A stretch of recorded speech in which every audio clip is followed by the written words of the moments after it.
Are we good? Okay. Okay, you all braved the lovely snow that I've heard now we're in like the 3 to 5, 3 to 6 range of snow. So, all that fun stuff. So, we're going to try to get through this as fast as we can today, but with still me giving you the information that you need. I did bring candy today, so you guys do get candy at some point in time. I am going to pass out playing cards. These will come into play a little bit later. You can look at them, but please do not trade them with anybody. Does anybody have any questions before we start talking about neuro? Just saying, this is one of our favorite lectures. Is it? Yes, it is. I love neuro. Does it make Dreamy in it? It's like the material. It's just good content. Yeah, and honestly, you use it every day as a nurse. Because we have a brain. Okay. Brancy, do you want to hand out some candy? Since everybody, It's funny, I actually brought candy and I thought we would use it tomorrow. so we can use yours Most tomorrow. days. We'll have a couple days. Okay. Should I go on the Anybody have any questions, concerns? Did everybody see the has Liz put an announcement for 102 yet? Yeah, she said to just attend the ATI at your time. Okay. So I know she was going to make an announcement, so hopefully you guys all see that and are good to go with that. I don't know what you're doing, but. Okay, so neuro, again, structure and function. So this is the beginning. So if you forgot where certain things are located, again, I'm not going to ask you to document or put where each part of the brain is located, just so you have an understanding of where everything's at. Central nervous system, so your spinal cord, your brain. So you won't ask us? You're not going to need to label any of this stuff. Okay. This is more like with everything until we get to the pediatric structure and function. The structure and function is more for your knowledge. So then if we mention something and you're like, I have no idea where that's at, you can go back and refer to it. This is your sensory pathways. So this will come into play when we talk about cranial nerves, everybody's favorite cranial nerves. Again, so this is the motor, so the sensory and the motor. Cranial nerves, we'll talk about those here in a little bit. This is your spinal cord and the spinal nerves that come off of your spinal cord. Your reflex arch, so we will be talking about deep tendon reflexes. So this kind of gives you review of A&P or patho as far as how that works. Okay, so now let's talk about neuro and pediatric. So pediatric in the neuro, when they are born, their their neuro system is not fully developed yet. So they have lack of sensation. Their sensory and motor proceeds with the myelin increase. So as they develop, so does their myelin. So therefore, they start developing those nerve functions. So we need the myelin to increase because that is what conducts the impulses to cause the nerves to work, to cause the neurosystem to work. Motor control orders, so it is from cephalocaudal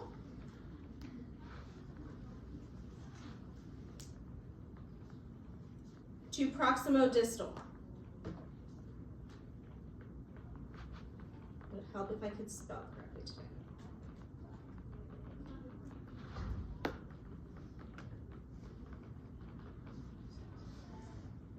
So what does that mean? Does anybody know what that would mean?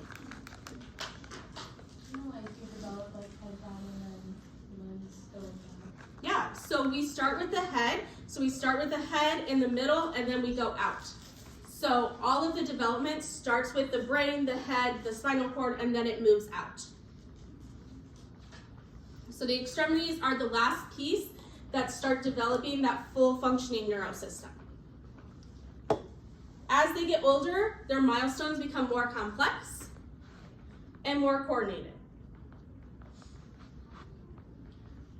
So babies, they can't lift their head, then they start to be able to lift their head. Then they can start sitting up, then they start crawling, then walking, then toilet training and running. So we see that they become more coordinated and more complex.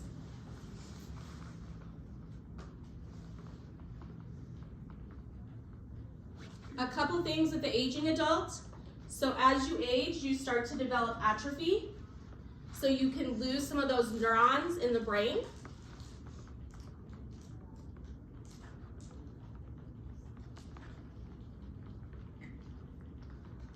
Dementia is also very common in elderly. So what is dementia?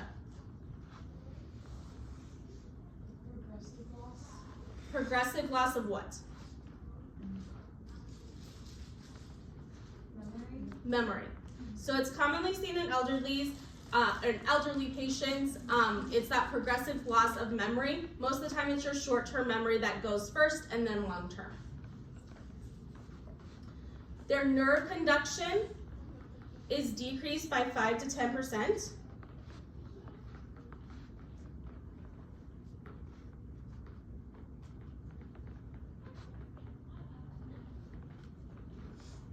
And they are also at risk for decreased cerebral blood flow. So if we have decreased cerebral blood flow, what can that lead to? So if we have decreased stroke. I don't know who said it first. So we have decreased and it can lead to stroke.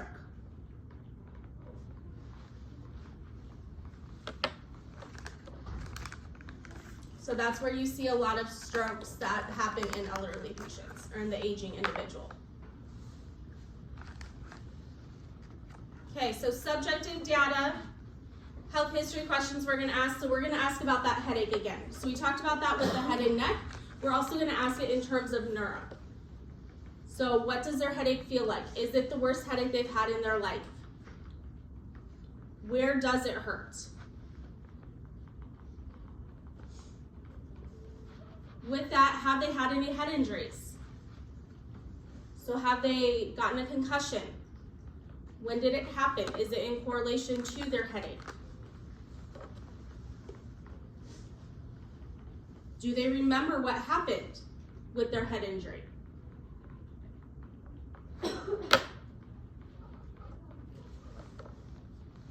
Do they have dizziness or vertigo?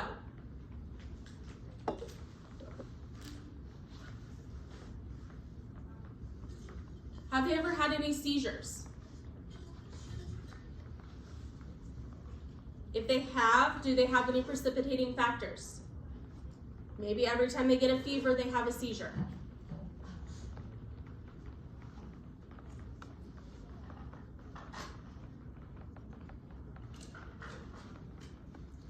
Do they have any tremors? Where are the tremors located? Are they voluntary or involuntary?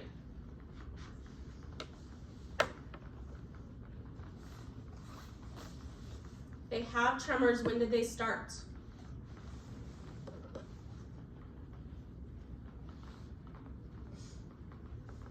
Yes. What would a voluntary tremor look like? So voluntary tremors, a lot of times it can be like some of your, you see it sometimes with like smokers that are always kind of like grabbing at something, especially when they're trying to stop. It can be considered involuntary, but they also know that they're doing something to keep their mind occupied. Most of the time you see involuntary tremors, but every once in a while you might see a voluntary tremor. But the most common ones are the involuntary, to where there's nothing they can really do to stop them. And sometimes they don't even know that they have a tremor. So my dad does have a tremor, and so you might not be able to see it, but if he tries to hold a plate or a piece of paper, you see it start shaking. So they might not know it until they're trying to do a task. Do they have any weakness? Is the weakness generalized or on one side? You're gonna hear us talk a lot, especially with neuro, we're comparing side to side. So is it just happening on one side? Is it happening on both sides? Do they have any lack of coordination? So are they stumbling when they're walking? Can they not walk up and down stairs anymore without falling?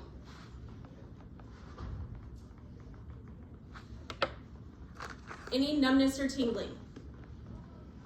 So you can ask them, do you have any numbness or tingling? Do you feel like your foot is always asleep?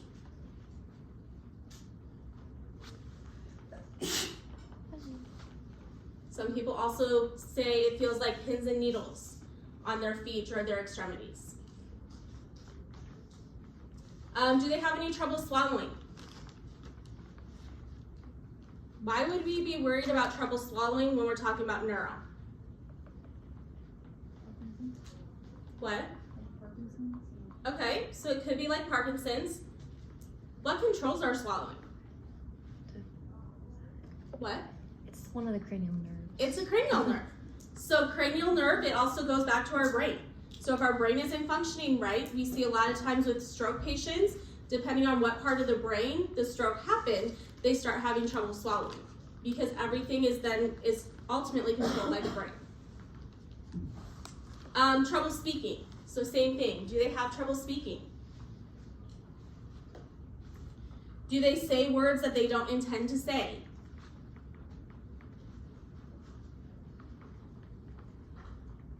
Or do they have trouble getting out what they have trouble understanding you or trouble getting out what they're trying to say? So those are different types of aphasia that you'll talk about when you talk about stroke in another level.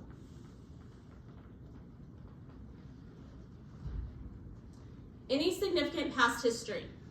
So any significant past history related to neuro.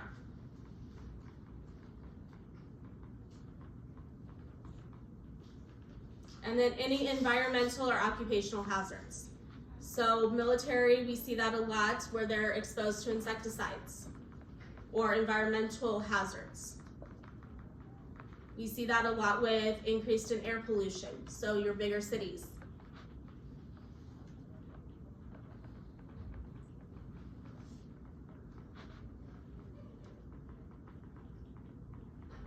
Something specific to pediatrics. So again, we're gonna ask about health problems during pregnancy.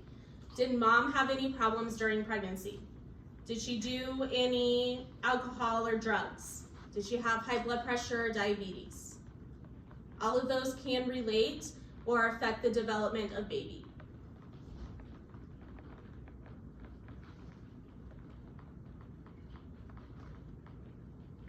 What happened with birth? Was it a C-section?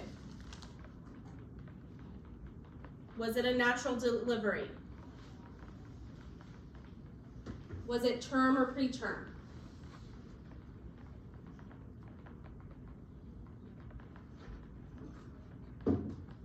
We also want to know about their APGAR score. So we'll talk about APGAR when we talk about respiratory, but were they breathing? Were they breathing effectively when they were born?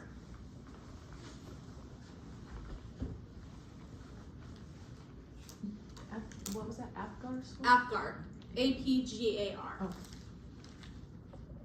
And we'll talk about that when we talk about respiratory next week.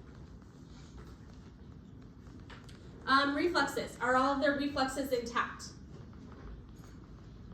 Do they have any problems with their reflexes?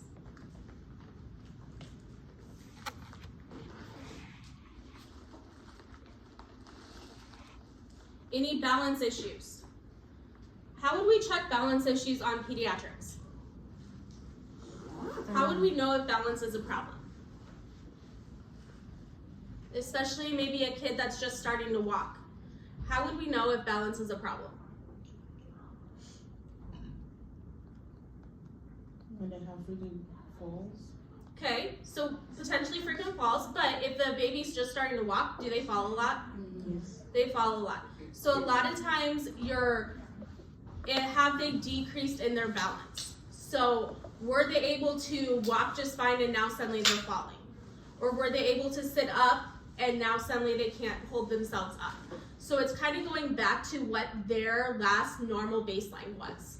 So they were sitting up and now suddenly they can't. Or they were walking and now all of a sudden they're running into things. So a lot of that is based on observation and information from caregiver. I can give an example of that. I had an 18-month-old who was a great walker, in fact, would run straight down the house and had early morning vomiting. No other symptoms except for I happened to notice with my little nurse praying that when the child ran down, they would put their hand up to balance, like going by a chair in the kitchen.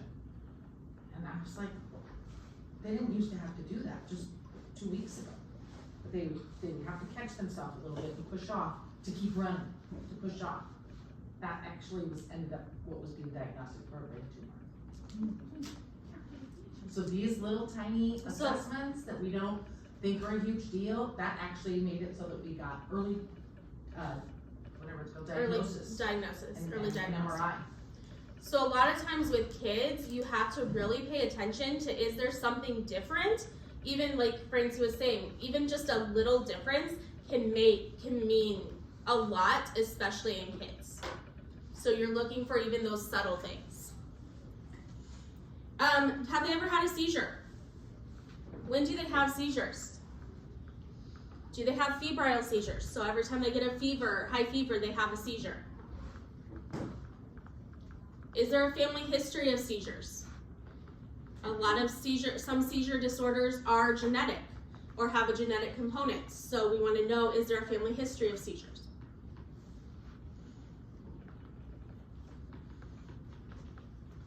Are they meeting their milestones?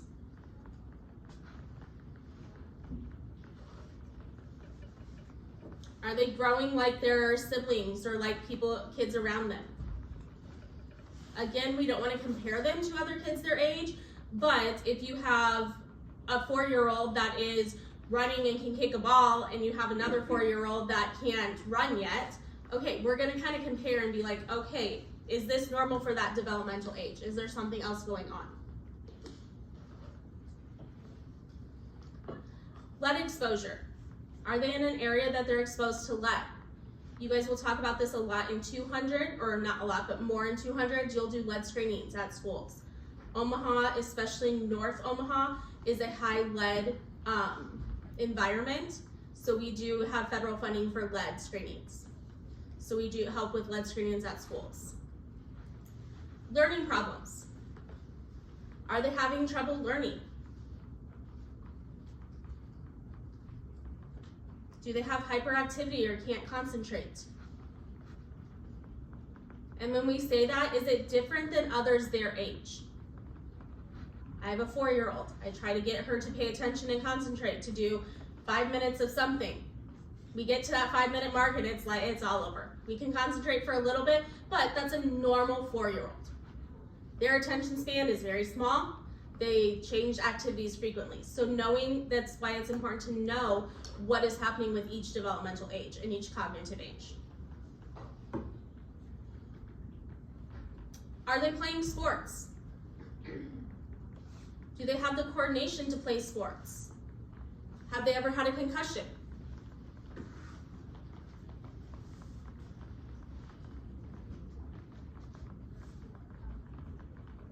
And then any family history. So seizure disorders, cerebral palsy, any other neurologic disorder.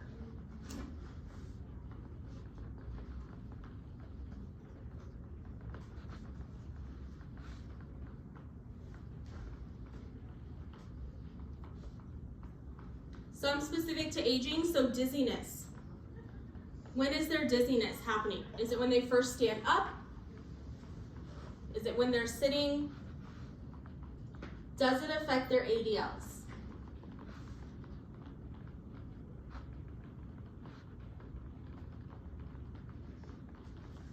Have they had a change in memory? So we talked that their neurons can decrease as they age, but has it been a gradual decrease? Is it a sudden decrease?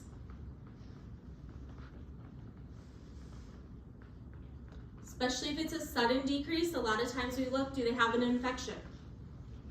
Especially in the aging population, infection can cause decrease in memory and can cause confusion. Do they have a tremor? Again, is it affecting their daily living? I mentioned my dad has a tremor. It doesn't affect his daily living, so he doesn't care about it. He's not getting it checked out because it doesn't affect him. He might spill some food if you have a flimsy plate, but otherwise it's not affecting him. He can still drink his coffee, he can still do everything, so. Any visual changes?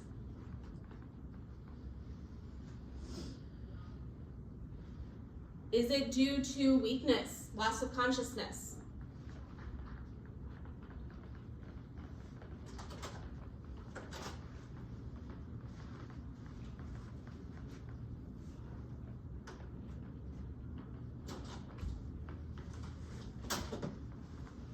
Okay, before we do objective data, Spencer, if anybody, whoever doesn't know, this is Spencer. He works with the CREATE team.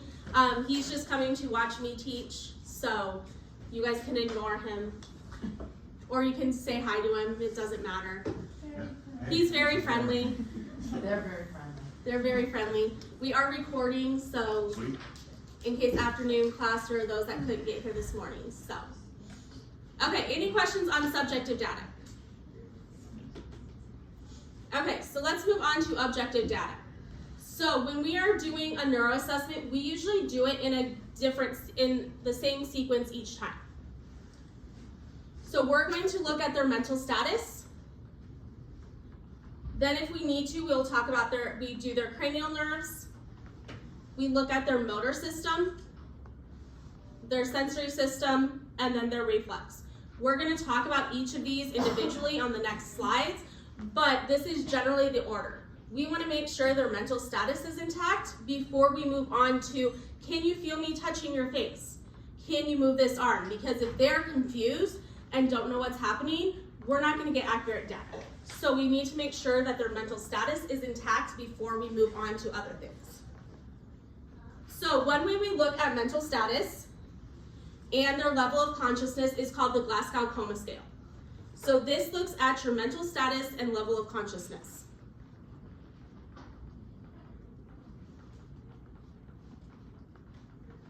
And I'm gonna try and change to black ink and see if that helps. Is the black easier to read? Okay. So we're gonna look at mental status and LOC. LOC is level of consciousness. So how conscious are they?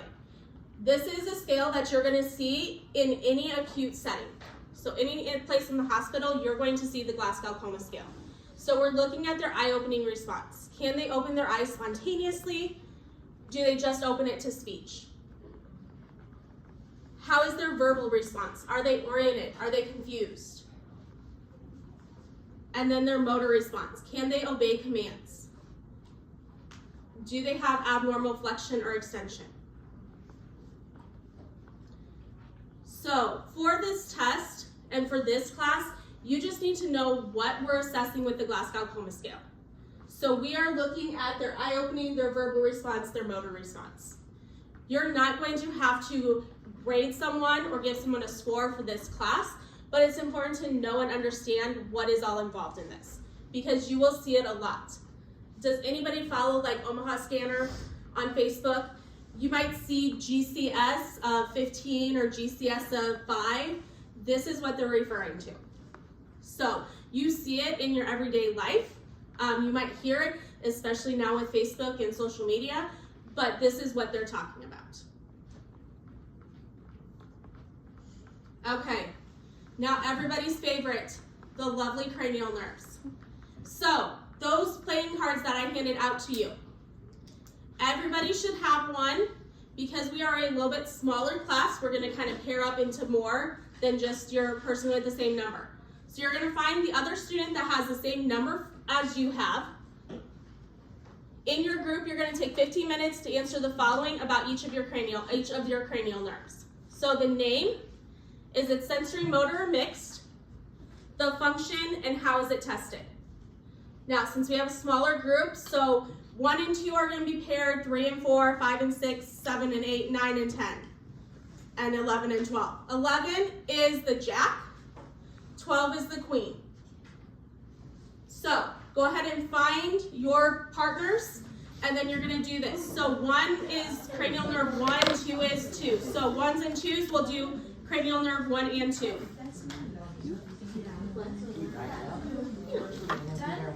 Oh, I think 9 and 10 are together. 9 and 10. So 1 and 2, 3 and 4, 5 and 6, 7, 8, 9, 10, 11, 12. There's 6 groups. So there'll be 6 total groups. You have 4. Okay. I don't know who's got 5. Where's 5 and 6? I have 5. 5 and 6 up here. She has 4, I have 3. 3 and 4. Go ahead and spread out. You guys can spread out. Oh, 5 and 6 together? Yeah. Oh, 5 and 6 are together. come here, Donovan. It's by 2s. Does everybody know where their group's at? And you should have anywhere from 2 to 4 in your group.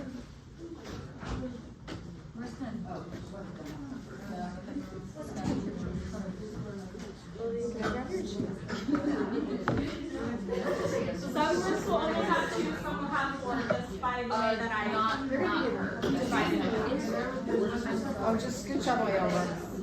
So, I mean, It's okay. Oh, okay. What number is her, or what, About 40. no, but I gotta say hi. I got stuck with these 2 short. And then they don't. They're split like a mile long. So, like, the name.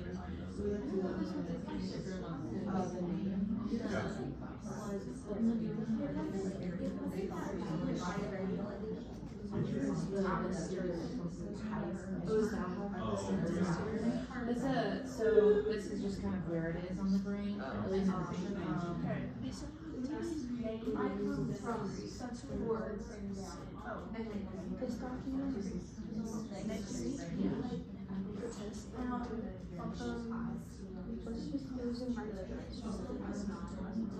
Yeah.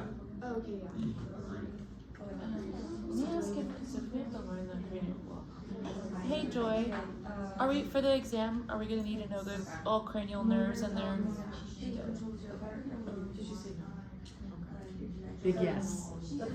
yeah.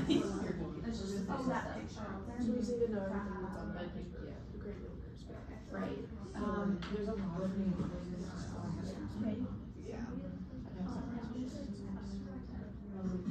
So 5 is both for, it's sensory and motor, and 6 is just.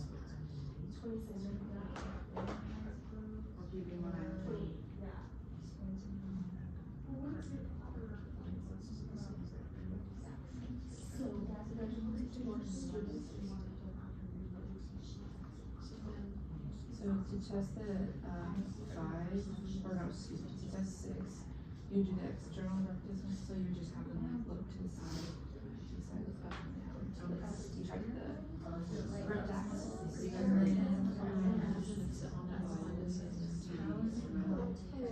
that was the one right after. Oh, I think mine was like so did you see that too?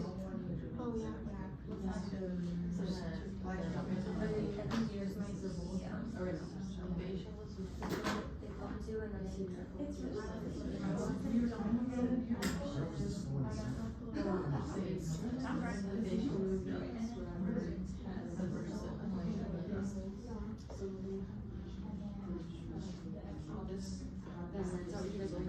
Yeah. Okay. I think that'll be.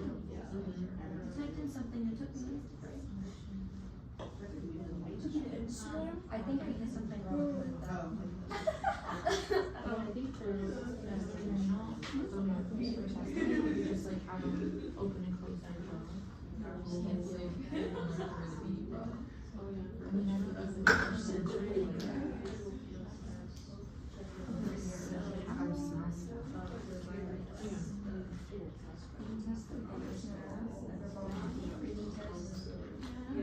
It says to have a closed jaw and try to separate jaw and pushing.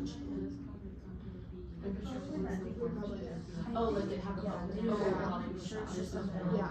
Breathe in. And then with the eyes closed, like touch that every comfortable. Ask for okay. Yeah.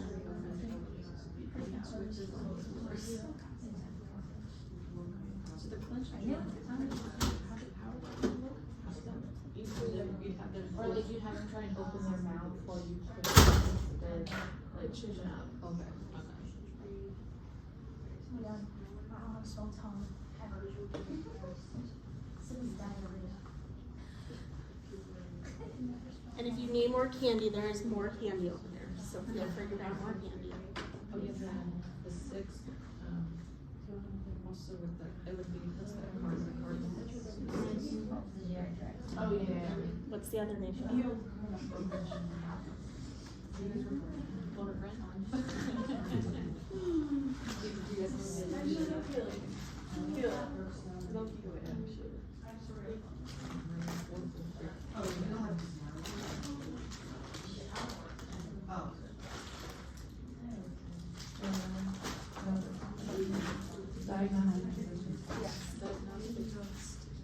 So it does the 6 cardinal gazes, but gazes what the name of the test is. That's for 6.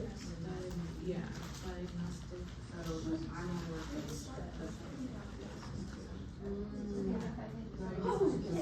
Diagnostic physician. Yeah, well, good too, yeah.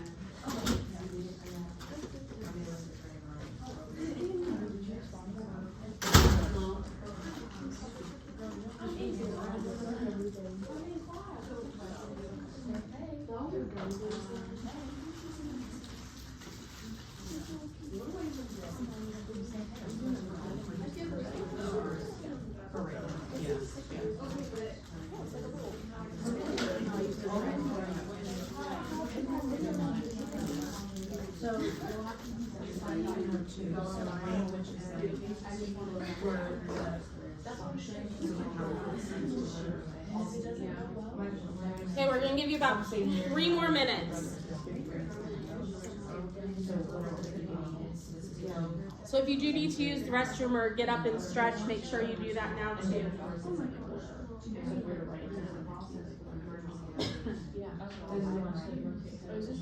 Some say Mary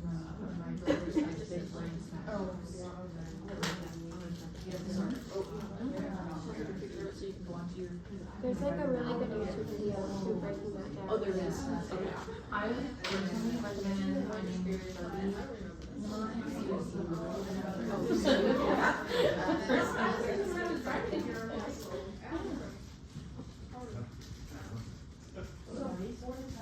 I suggest need to know, like, obviously what they are and then the function. Or we also go through. find one that has I'm pretty sure. So like someone recommended, like all of those 3 are combined, and like the is awesome. Cause it's all, yeah. This is written on like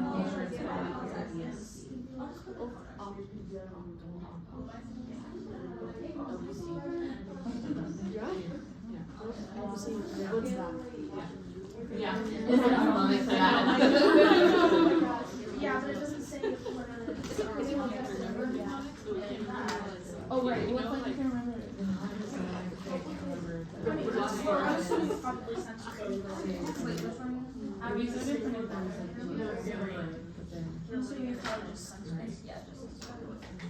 Oh, it says it right there? No, but I almost got into one. Oh, no. Oh. Because someone at a stoplight decided that they couldn't wait for me and the car behind me to go or the light to change and decided to pull out. Luckily, I give enough distance, but I'm still like, seriously? Like, couldn't wait for multiple people to get back. Okay, we're gonna get started again. You guys can stay where you're at because you guys are gonna present about this cranial nerves. Oh, great.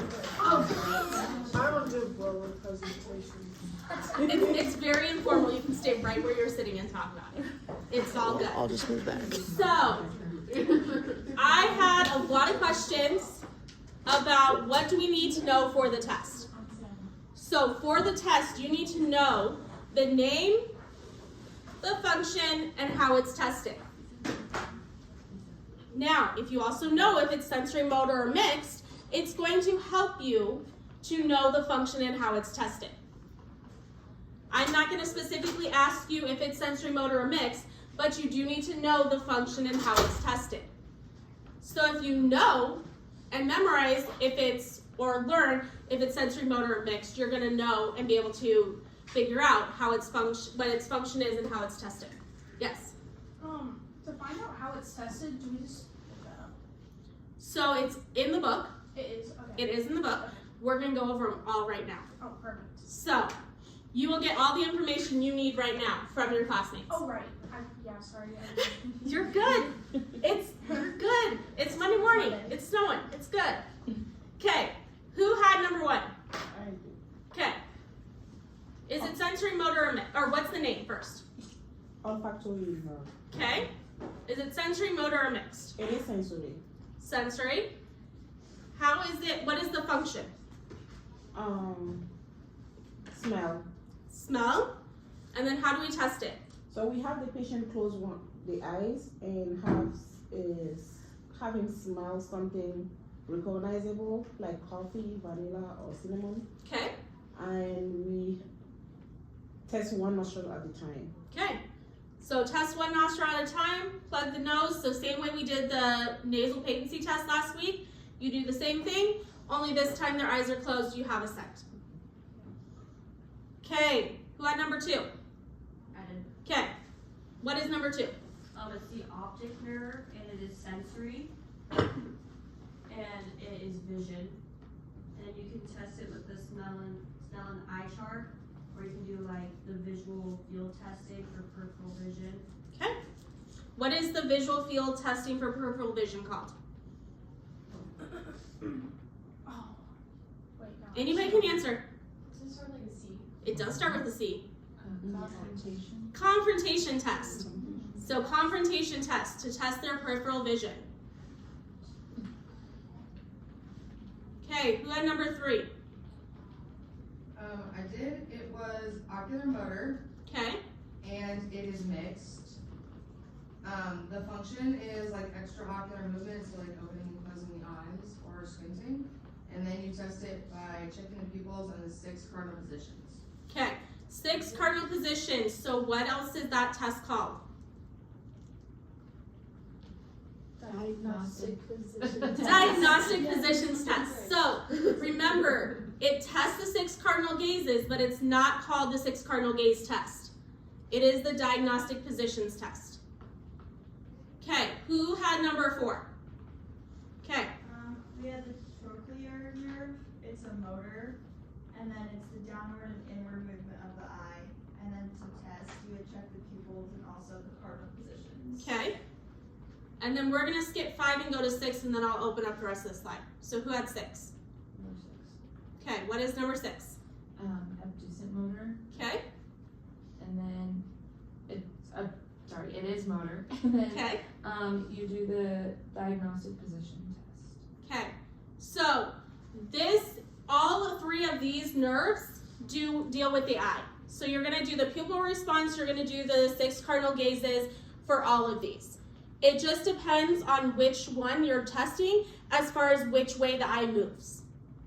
So this tells you kind of on the picture which part moves what. There is also, some of you may have found it, there is also a couple cheat sheets for cranial nerves on Brightspace 2 that go through which one is the downward, inward, all of that. But all 3 of these are eye movement and your pupillary light response.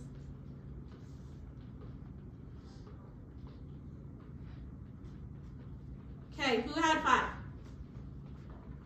This is one. Okay,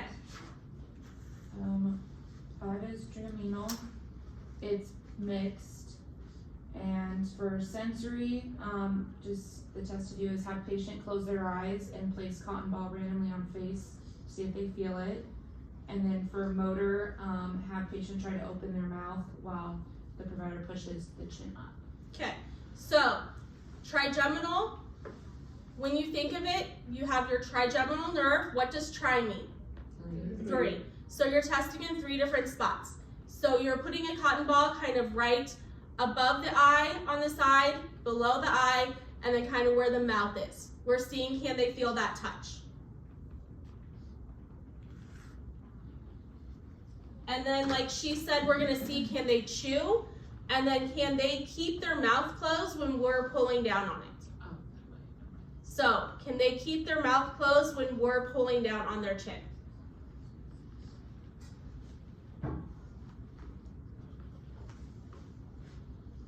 Okay, who had 7?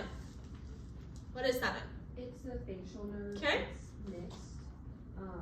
It helps with like closing eyes and labial speech, closing mouth, and tasting on the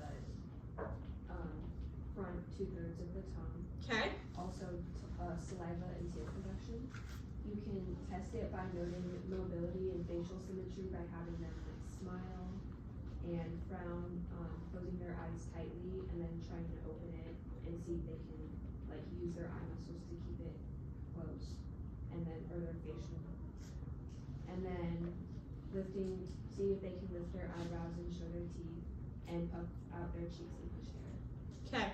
So all of those, so we're testing eye movement, mouth movement. So can they raise their eyebrows? Can they close their eyes? Can they keep them closed when we're trying to open them? Can they smile? And then can they puff out their cheek and blow out the air? So that is all what we're testing for this. The sensory part, how she said, is the taste on the, which part of the tongue? The front 2/3 of the tongue, anterior 2/3.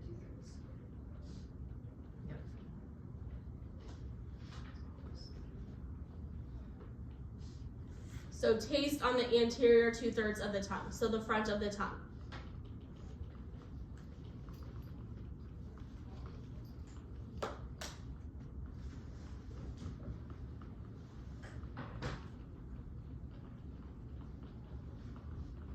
Okay, who had 8?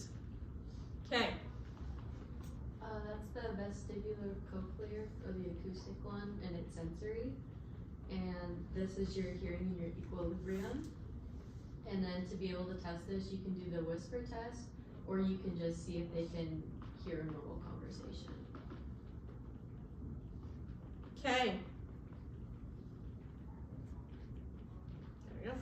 So it is also called acoustic, also called vestibular cochlear, depending on where you see it. The book refers to it as acoustic, so that for this class, for this test, we are going to refer to it as acoustic. So again, it deals with the hearing and equilibrium. So we can do the hearing test, the whisper test. What do we do with the whisper test? Stand behind how far? 1 to 2 feet, so an arm's length away. And what do we do? So we whisper 3 numbers, 3 letters, and how many do they have to get right in order to pass? 4 to 6. Good job. Okay, who had 9? What is 9? It's glossopharyngeal. Okay, It's mixed. It controls your pharyngeal muscles, your tonsils, pharynx, so basically all swallowing. And then you test it with the tongue depressor test. okay. Who had 10? Me. It's the vagus nerve. It's mixed. It controls the heart, lungs, bronchi, GI tract, trachea, larynx, pharynx, external ear. And then you can test it with the deep breathing test. That's the thing where you like blow into the thing that you were showing in class. I don't remember what it was called. Okay, you're fine, we've got it. So, glossopharyngeal, so we test their gag reflex. When we have them open their mouth and say ah, what should happen? The uvula thing should Go up. Yep, so the uvula and the soft palate should rise when we have them say ah. So that should happen with the glossopharyngeal. The vagus does a lot with also your talking and swallowing. And as she said, it controls, it's what helps control like your GI tract, your muscles, your breathing, all of those other nerves that go down to help control the rest of your body. So we're gonna test it, are they breathing? Do they have a gag reflex? Can they talk?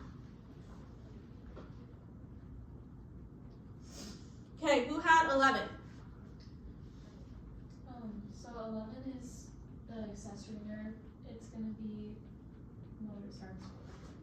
It's gonna be movement of your head and pectoral girdle, so the SCM and the trapezius, and then I think the test, like you just rotate your head and shrug shoulders against resistance. Yep. So we're testing those muscles of the head and neck. So can they turn their head against resistance? Can they shrug their shoulders with resistance? Remember, we're not trying to make it so they can't move their head when we're providing resistance. We're just putting a little bit of resistance to see if they can overcome that.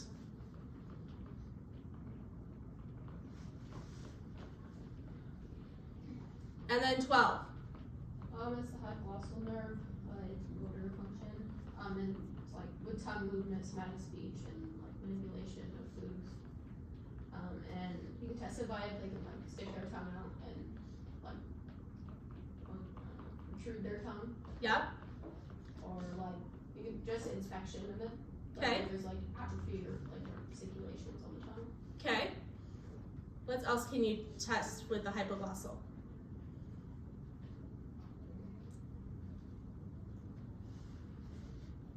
You mentioned it before.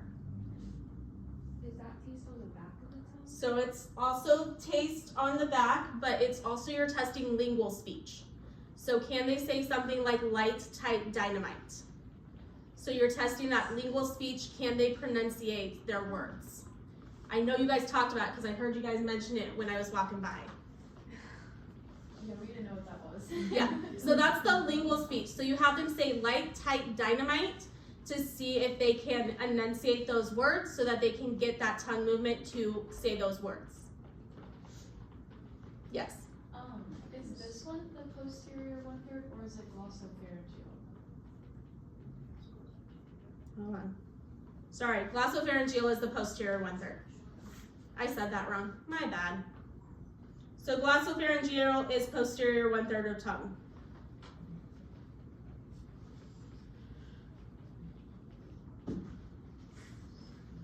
Hypoglossal is the light, tight, the tongue movement and the light, tight, dynamite.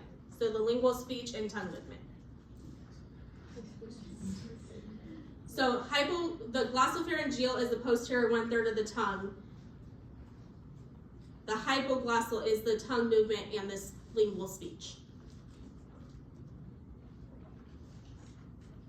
So hopefully some of this cranial nerves is review from A&P, thinking back all the way to A&P 1 and 2, you probably had to learn the cranial nerves. So what we went through today is what you do need to know. There is a couple different sheets on Brightspace that shows different ways of learning the cranial nerves. One is just it all typed out exactly what you need to know, and one is a picture representation. These are also some different resources for you, some YouTube links that I have found. The bottom one, Cranial Nerves Made Easy, is one that I've had a few students tell me about. It goes through drawing a picture and showing where all those cranial nerves are, what they do. My caveat, every single time I teach cranial nerves, there are lots of videos, there are lots of mnemonics out there. Some of them are not PG. So if you have little kids over at home, little kids around when you are doing cranial nerves, know that some of them are not PG. If you know what I mean, you know what I mean. Some of you probably know some of the non-PG cranial nerve tunes. So, okay, any questions on the cranial nerves? Okay, if you want to, you can stay where you're at. You can move back to your normal seat, wherever you want to sit. You will keep your cards for right now because we're going to use them again. So make sure you know which card is yours. Julia, is that for sure your card? Yeah. Like mine was. Because we will use them again here in a little bit with pediatrics.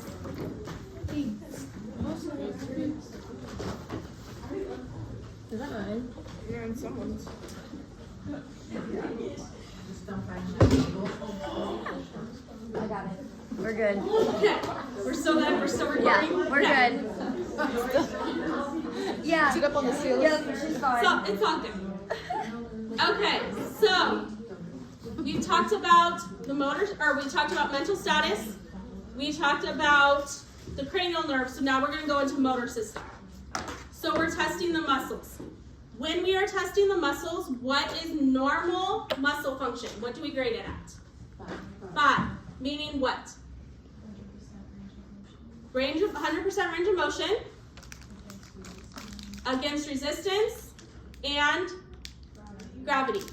So they have complete range of motion against resistance and gravity.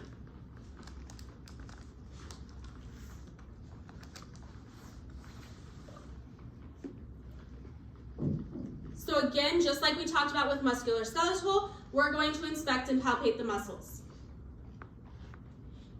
We're gonna look at size. Is it fairly regular, fairly the same on both sides? Again, they're not gonna be 100% equal on both sides, but we wanna make sure, are they fairly similar? We're gonna test strength. So when we test strength, we're gonna have them squeeze our hands. Dobie, I'm gonna use you as an example. I'm gonna have Dobie, I'm gonna say squeeze my fingers as hard as you can. Okay, I'm having her do them both at the same time. Why do we wanna do them both at the same time? So you can test to make sure that they're equal. So we can test to make sure they're equal. What else? Why wouldn't I want her to squeeze my test her right hand and then her left? Her strength could be different. Am I gonna know if I do them one at a time? No. We're comparing side to side. We're checking to see, is it equal? So is it strong and equal? So when we're talking about muscles in neuro, we're looking, is it strong and equal? So if I would just have her squeeze one hand and then squeeze the other, I'm not going to be able to see, is it equal? I have good brain power most of the time, but I'm not going to remember, was that the exact same way that she squeezed the other hand? So we want to make sure that we are testing them at the same time. Tone. So again, this is that resistance. Are they able to overcome that resistance to move that muscle?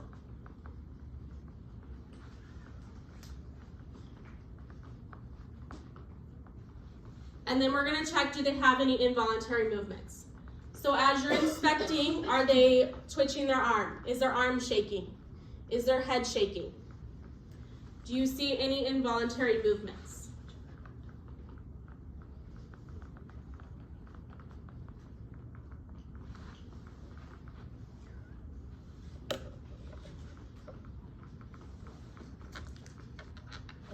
And the involuntary movements could be anything. It can be anything, anywhere.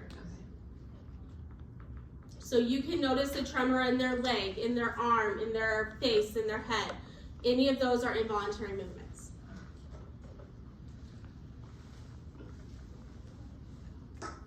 Okay, so then we're going to test cerebellar function. So this also deals with movement. So we are going to do a bunch of different tests. We're going to do a balance test. So can they walk normal? Is their gait normal? So when you are calling them back, if you work in a clinic, you're calling them back, or you're walking them in the hallways at the hospital, is their gait normal? Are they stumbling? Are they able to balance themselves?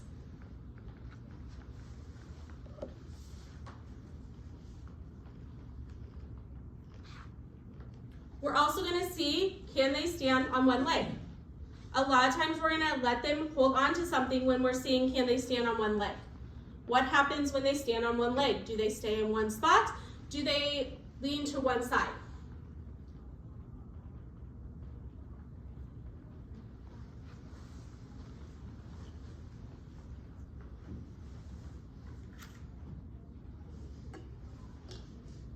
The other test we're going to do is something called the Romberg test.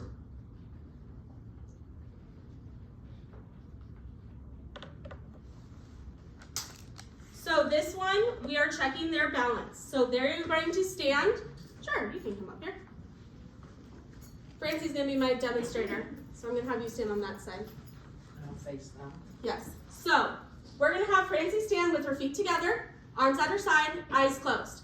As the examiner, I'm going to put my hands on both sides. I'm going to have her do this for 20 seconds. We're going to make sure she doesn't do something like that. I'm also going to have my hands on each side or have a gait belt, so if she would start to fall forward, I can catch her, and I'm not just relying on her clothes. I have a gait belt there so that I can make sure she doesn't fall. So this is checking, is their balance intact? Can they stand there for 20 seconds with their eyes closed, hands at their side, feet together?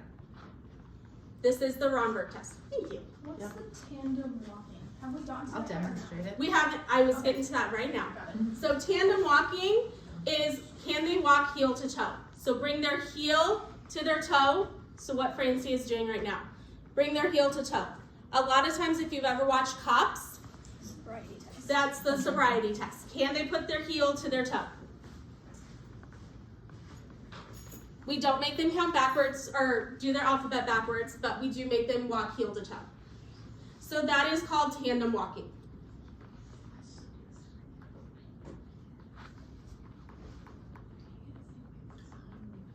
And it is a lot harder than you think, especially if you have a cognitive delay. So once we've tested their balance, we're going to test their coordination. So we are going to have them test for ataxia. Okay. So one thing we're going to do is have them put their hands on their legs and flip their hands up and down. So can they flip their hands up and down on their lap? We start slow and then we have them get faster and faster. This is testing their cerebral function or cerebellar function. Was there a name for that? It is called rapid alternating movements. With that, we are also testing the ataxia. Sorry, I went out of the order of your study guide, but ataxia. So ataxia is, can they follow your finger? The other part of ataxia is, can they put their heel to their shin and bring it down? All of these coordination are part of your more complex neuro assessment, and you're not going to do them all the time. So the other part with ataxia, so you look confused. So you said heel to shin? Heel to the top of their shin, Okay. so right below their knee, and then slide it down.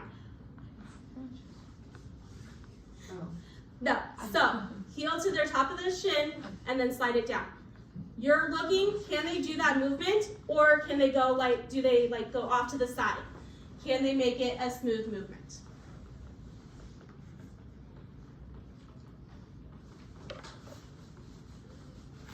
And also with ataxia, it's can they put their finger, touch your finger, touch their nose. So as you're moving your finger, can they touch your finger and their nose?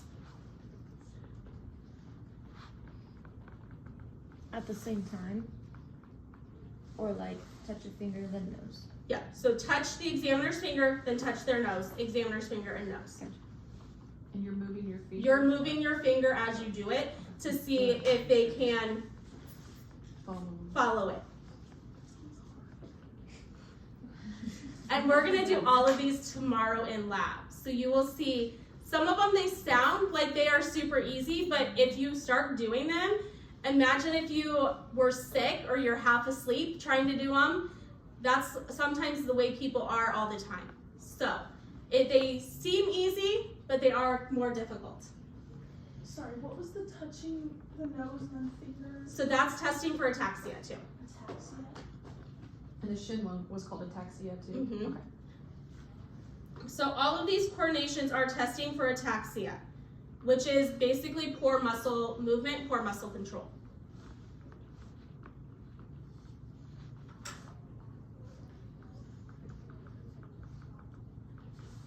The other one, so the top picture kind of underneath my writing up there, is can they move their fingers, so their thumb to each of their fingers and back. So thumb to finger and back. When we were talking about neuro, someone asked, are we looking at speed? For muscular, or when we were talking about musculoskeletal. Musculoskeletal, we're knowing can they do the motion. For neuro, we're seeing can they do it, and then can they speed it up and still do it. So again, this is testing for that ataxia. We're testing in multiple different areas. So can they do it without messing up? If you do it fast enough, it gets very hard. Any questions on these tests? A lot of them don't really have a name. It's more what are we testing for? And these are all testing for cerebral function. Yes. Cerebellum. Cerebellar Yes. function. Yes. How fast would you expect them to do the movements? They're kind of just your judgment. It's usually your judgment. So it's not like, oh, they can do it in under 2 seconds. It's, are they, so we start slow, and then it's as they go faster. Can they get it to be faster? And what neurosurgery does when they round is they try to compare to themselves. themselves. They'll say to the patient, can you go as fast as I can? Can you go as fast as I can? And then that's how they judge it. And it's also, what is their baseline? So can they do it, if it's especially neurosurgery after surgery, they're seeing can they improve on what their baseline was. So we removed a tumor, we removed something, can they improve on that function? Okay, so next is sensory. So when we're talking about sensory, we're looking at all areas of the body. So we're doing this, most of the time we're only testing these specific sensory things if it is warranted. So if they have a problem, then we're going to be testing these. We are always going to ask if they have numbness or tingling, but we're not going to necessarily do all of these tests that we're going to talk about unless it is warranted. They have an injury, they have some type of deficit. So we are going to look at the spinothalamic tract. I cannot talk today at all. And we're going to see, tell me what you feel. We do not want to ask them, do you feel sharp? Do you feel dull? It's tell me what you feel. So we take a cotton ball and we touch it to one side of their face and tell me what you feel. Does it feel sharp? Does it feel dull? Can they point to where they feel it?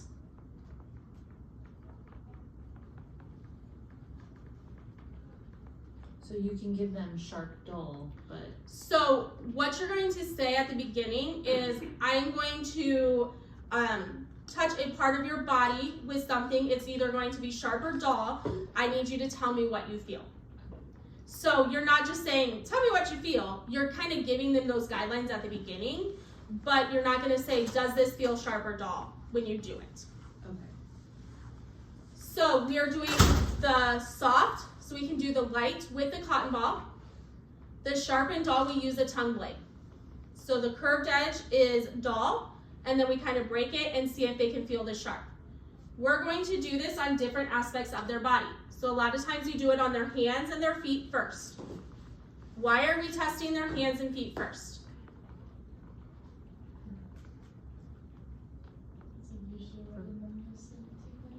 Okay, so it's usually where the numbness and tingling is. Why? Isn't it where the more sensory nerves are? Like that 2 point? Okay. Does that have to do with gravity? Kind of gravity, kind of the 2 point. So the other thing is, if we can feel it on our hands and our feet, we know that that spinal tract, that nerve, is going from the spinal cord all the way to the hands and back. So if they can feel this, we know for the most part, all of this nerve is intact. But if they can't feel the hands, then we're going to start going up their body, up their arm to see where they lose that sensation at. Does that make sense? So we want to check most distal first and then move into proximal.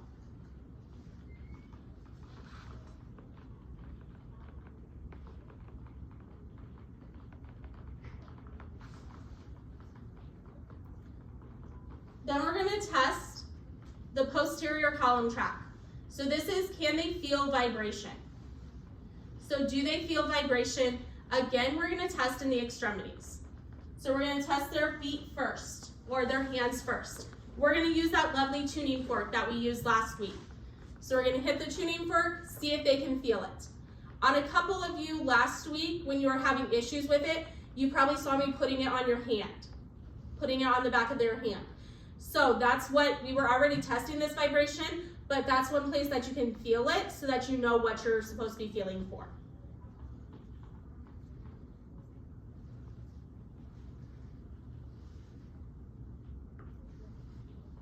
We're also going to test position. So can they tell me if I would raise a toe or raise a finger, can they tell me what I did? So can they tell me that I raised their finger? Can they tell me where they're feeling it? I will say my daughter does not have daycare today. It was already a planned thing. And she's like, Mommy, I want to listen to you teach. I'm like, no, you probably don't want to listen to me talk for, what are you going to teach? So I'm like trying to explain this to her. And I'm like, tell me where you feel me poking. And all she could do was laugh. So, if you try to do this on a kid, they just start laughing. Because they're like, why am I keeping my eyes closed? Like, she was having a blast doing it. So, she did get some of this lecture last night, but she started laughing throughout the whole thing. So the other thing we can do is tactile discrimination. So that means we have different parts to it. We have stereognosis.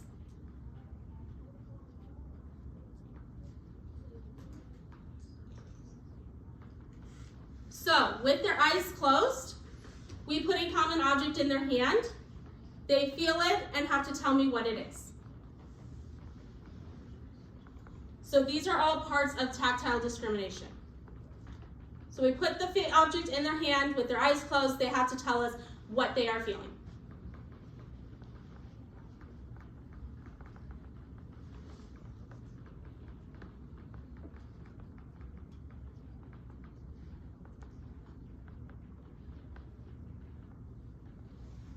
The next is graphesthesia. Oopsies, I misspelled that.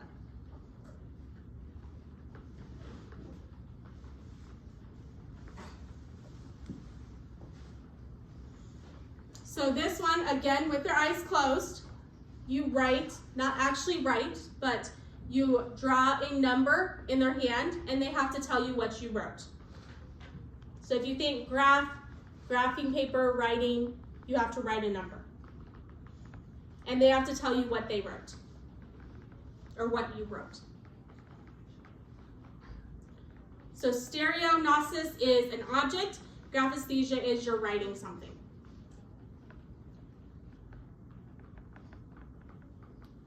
And then you have point location. So I think you were talking about mentioning this earlier. So point location, can they feel how many pokes you're doing? So do they feel 1, do they feel 2? And this is just called point location. So you would just ask them how many points? Yep. Do you think? How many points and where? It's extinction. What? Extinction. So that's kind of the same thing, but you're doing it on both sides. So can they tell which side you're poking? So extinction is, can they tell you like which side or where they're tapping? So can they tell if it was their forearm, their upper arm, their right versus their left? And is it like, you would just do like maybe 3 and then have them say it, or is there? A lot of times you do, it's usually 1 or 2 Okay. because you do them at the same time. Oh, okay. Yeah. Oh, you have two. So, like I would take like 2 at the same time and poke, and you would say, do you feel 1 or 2 pokes? Okay. In the same. In the same general area. Okay. Any other questions on the sensory?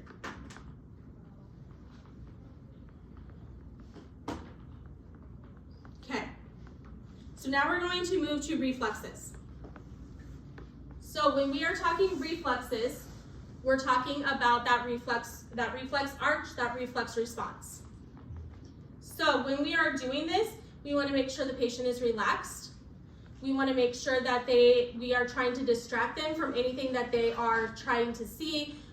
Because if you know someone's going to tap your leg, you can have that automatic response that you're going to move your leg because you know that's what should happen. So a lot of times we have to distract them. One way is to have them kind of pull their hands apart to distract them so that they're focusing on this and not what you are doing as the practitioner. So the different reflexes, we have to grade them. So with everything, we have a grading scale. So 2 to 3 is average. So 2 is average. A lot of times you're going to grade them as either 2+ or 3+. So 4+ is you tap a reflex and you almost get hit or kicked in the face. 3+ is they're brisk, a little bit more brisk than average. 2+ is average. 1+ is diminished, and 0 is no response. Yes? You So clonus, we're getting to there. Clonus we'll talk about here after we go through the reflexes.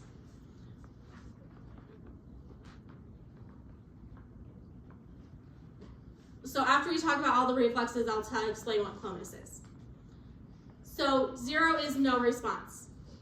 No response can be, that is just the person's response, or it can indicate a neurologic problem. So if you have no response for reflexes, you always want to ask them, is this normal for you? My mom has no reflexes, partially because of polio that she had when she was a kid, but she will go to the doctor and they'll be like, it's really funny if she has a resident, and they're like looking and keep doing it, and she's like, yeah, I don't have reflexes, and they don't believe her. So if your patient tells you that, most of the time believe what they're saying. You can still test it because you want to test it for yourself, but no, they're probably right. So reflexes that we're going to test. We're going to test the bicep reflex. I forgot to run downstairs and grab a reflex hammer, so I'll demonstrate it better tomorrow. But when you're using a reflex hammer, you're going to kind of hold it. It has a head at the top, and then you're holding it at the bottom, and you're going to tap and very lightly against either your finger or against their skin. So the bicep reflex. Francie, can you come up here and so I don't have to do it on myself. Yep. So your bicep reflex. You're going to relax their arm. You're going to put your finger kind of on the inner part of their arm, and I'm going to tap my thumb, and her arm should go up. So I'm going to tap my thumb. You're going to feel for that tendon, tap it, their arm should go up. Now, normal, you might not see a big twitch. You might just feel that little twitch, and that is normal. You're not expecting all of them to be very high functioning.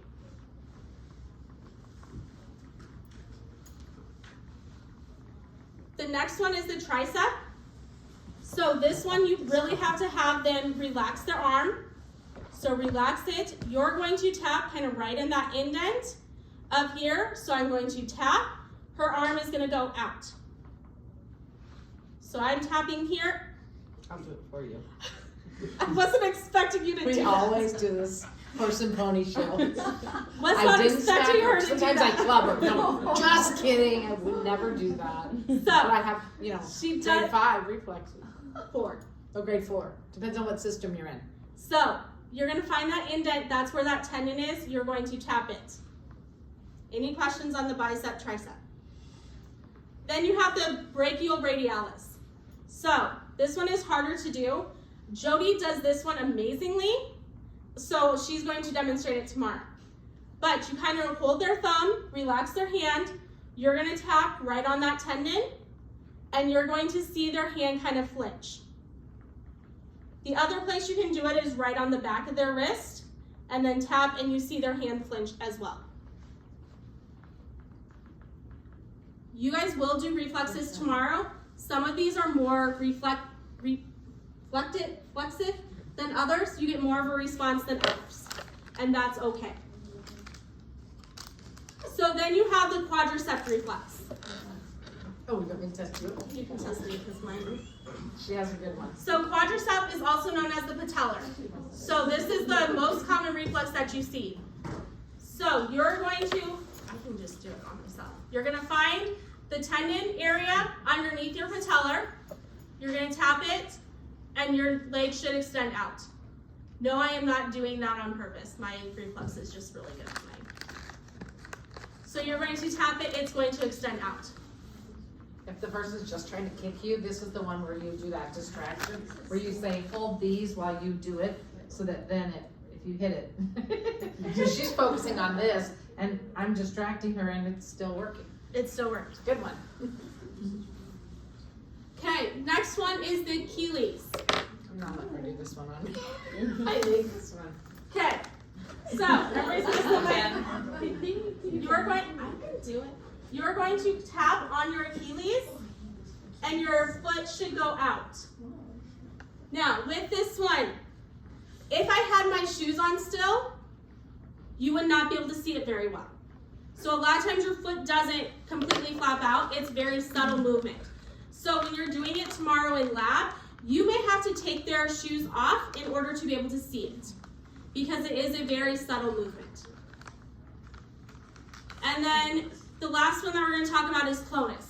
So you were asking what clonus is before. So clonus is, you see it a lot with the legs, but you are stimulating that muscle a lot, and then that muscle keeps going. You can do it. Fine. So if I'm sitting here with Frances, I'm going to stimulate that muscle, and then you feel that muscle still going.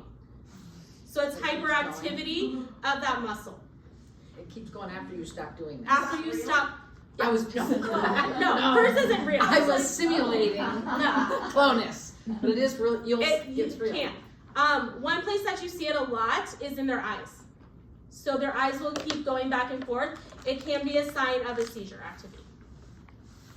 So that's not like normal? Clonus is not normal. We don't like clonus.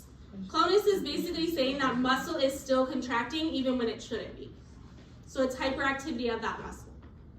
So it shouldn't do. Should not. No, clonus is abnormal. Clonus is no bueno. No bueno. No bueno. We don't like clonus. Is that like the same as it kind of being like stuck in a certain position? Is that contracting still? No, so that would be, if it's stuck, it's more of a contracture. So it's not, the muscle's not moving. The muscle is stuck. Whereas this, you have that activity in the muscle.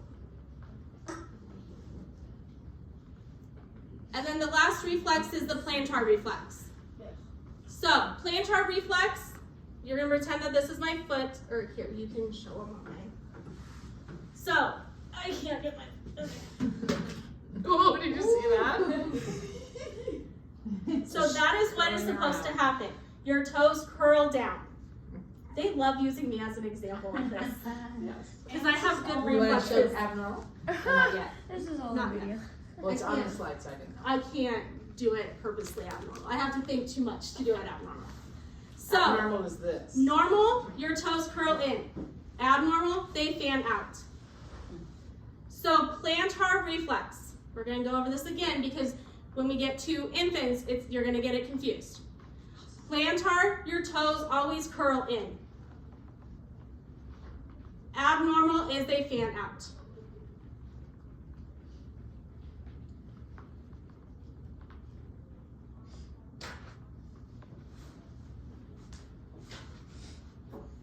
Any questions on any of the reflexes? For the test, you need to know how to perform reflexes, how to grade them, and what your expected response would be for each reflex.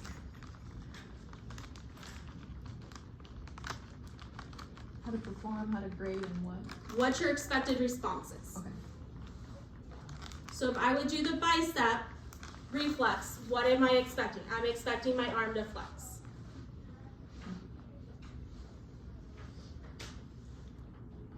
Okay, so neuro recheck. Neuro recheck is basically, we know something is going on, so we need to test different parts of it. So we're gonna check their level of consciousness. Are they oriented? Are they oriented person, place, time, situation?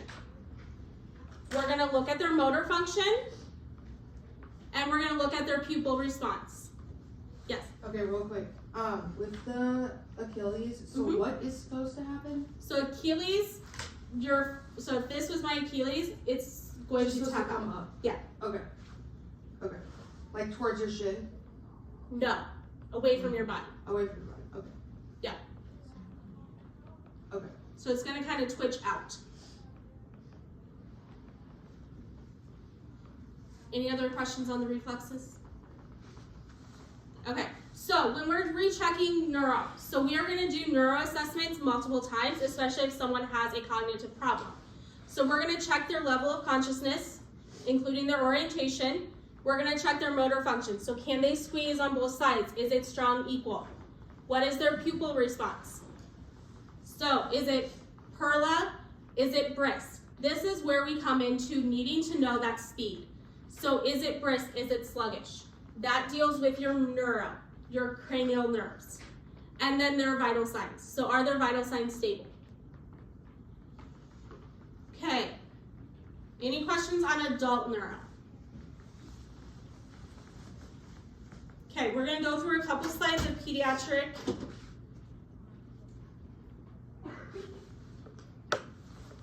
We're gonna go through a few slides of pediatric and then we'll take a break because we have another activity. So, how do we assess level of consciousness? So, babies, can they tell us? Okay, how do we know they're conscious? How do we know they're alert and conscious? They're crying. They're crying. They're making noise. They're babbling. Their eyes are open. So we're able to see that their eyes are open. They're crying. They're paying attention to what's happening. By 2 months, they are going to start smiling. So they smile as a response, especially when they see a face that they recognize. So they see mom or dad and they start smiling.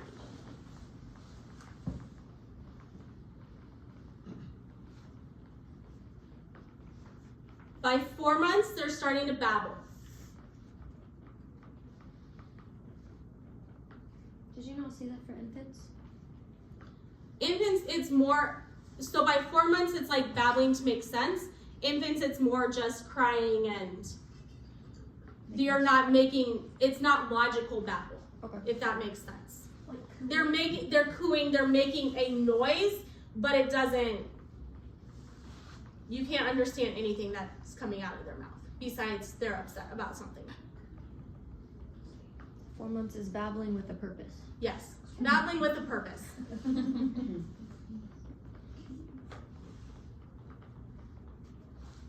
And then once they turn 9 months, they're starting to talk. So a lot of times they can say 1 to 2 words.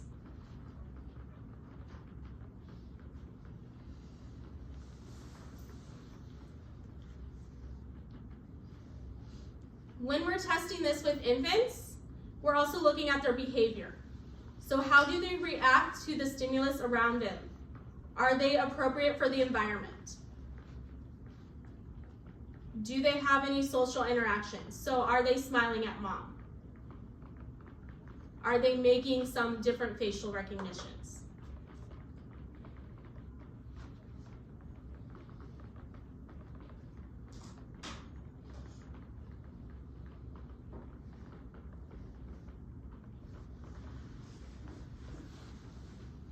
Cranial nerves, in kids, we're doing them a little bit different than adults, just because kids can't tell us everything that adults can. So cranial nerves 2, 3, 4, and 6, so your eye movement, we're gonna do the same thing that we did to test eye movement when we talked about eyes in pediatrics. So we're gonna shine a light. They will probably, once you shine a light, not wanna open their eyes again.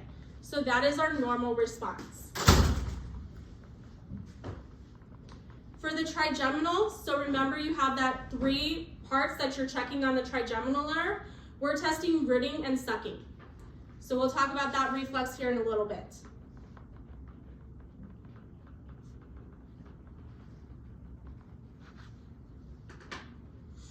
So that is, rooting and sucking is a reflex that we'll talk about here in a little bit.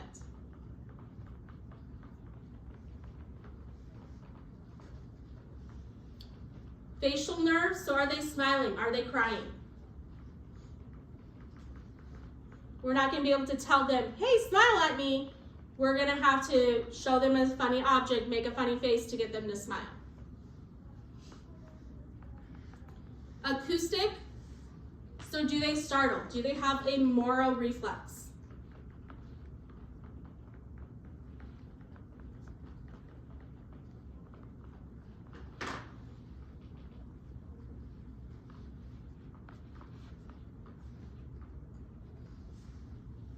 Did you say motor reflex? Moro, M-O-R-O.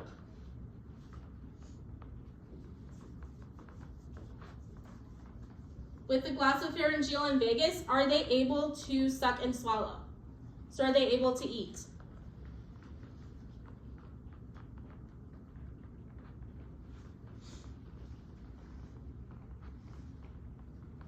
And then with the hypoglossal, I've never done this on an infant, but now I'm going to do it at some point in time. It says if you pinch their nose, their mouth will automatically open and their tongue will go up. So, never tried that on an infant, but now I want to try that. But that is their norm, how you test the cranial nerve. So you pinch their nose, they should automatically open their mouth and their tongue should move. Just in general? Or? Just in general. That's how infants, a response that infants have. You're gonna go do that. Next time you see an infant, you're gonna do that, aren't you, Spencer? 100%. Just Anyone? random Yeah. baby. Just a random baby. Or just, can I just try something? You don't ask. Not a nurse. I'm a nurse. I'm kidding. Please. Just go up and put their nose. See what happens. It does not work on adults. Just saying. Okay. So then motor system. So a lot of this is by observation. So we're observing how is baby moving. Are they moving smoothly? Are they able to move all of their arms, all of their legs? Do they have those spontaneous movements? So are they able to spontaneously move their arms, move their legs?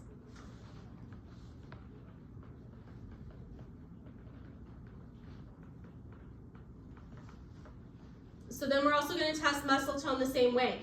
When we're trying to hold their arm, are they able to pull away? Are they able to flex? By age 2 months, flexion moves to extension. What does that mean?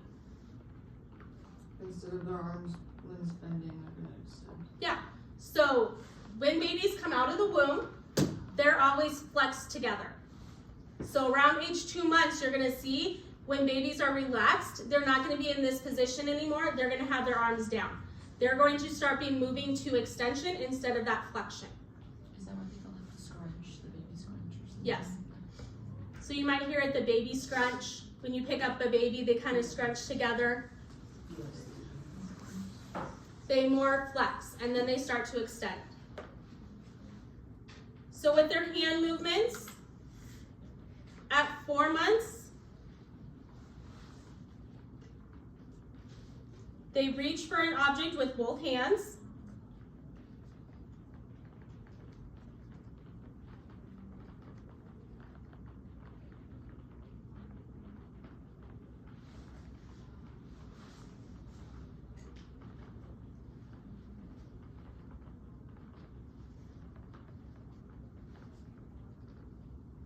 And I can't talk and write today, so. So 4 months, they're reaching with both hands. So a lot of times they're reaching up, they might not grab anything, they're just reaching up to grab an object, but they're using both hands. By 7 months, they can transfer it. So they're holding an object in this hand, they can transfer it to the other hand.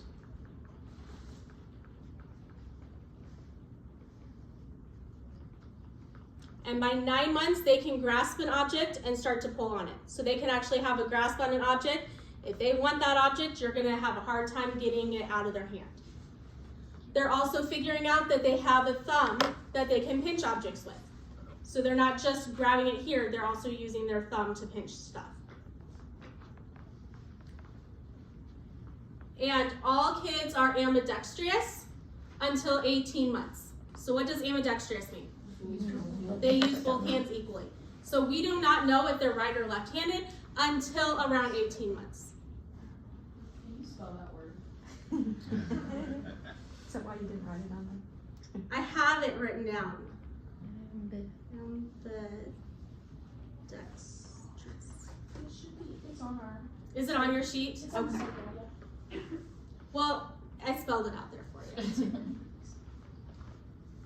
What's it says observe muscle tone by observing blank position first, what was that? Their lying position. Okay. So we're first observing by how they're laying down, how they're laying there without anybody messing around with them. So then after 18 months, you'll know if they're right or left-handed, basically? Mm-hmm. They'll start to favor. They'll start to favor one or the other. Now, I have heard some kids that will change as they develop more, but most of the time you're gonna know by 18 months if they're right-handed or left-handed. Head control, so we talked about this a little bit when we talked about head and neck. So we're gonna check the muscle tone. So sitting head control, up until about 4 months, baby's gonna kind of hold their head back when you sit them up.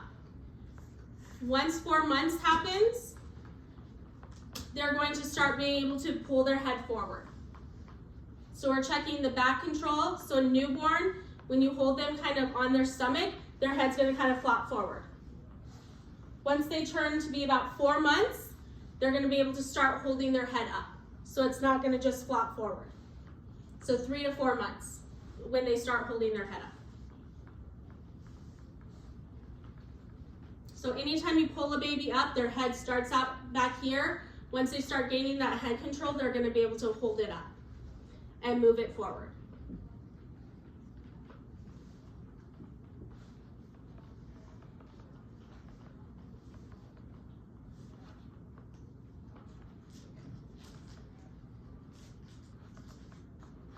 Sensory, in infants and kids, we do little testing because their sensory motor function is not fully developed and it's hard for them to tell you. So in infants, they start responding to pain, so they'll usually cry.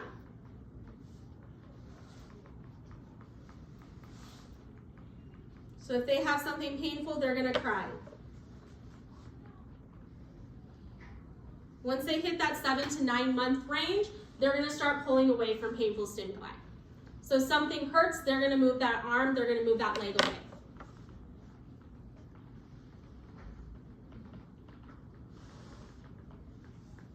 We usually don't start testing the sensory until they're around 4 to 6.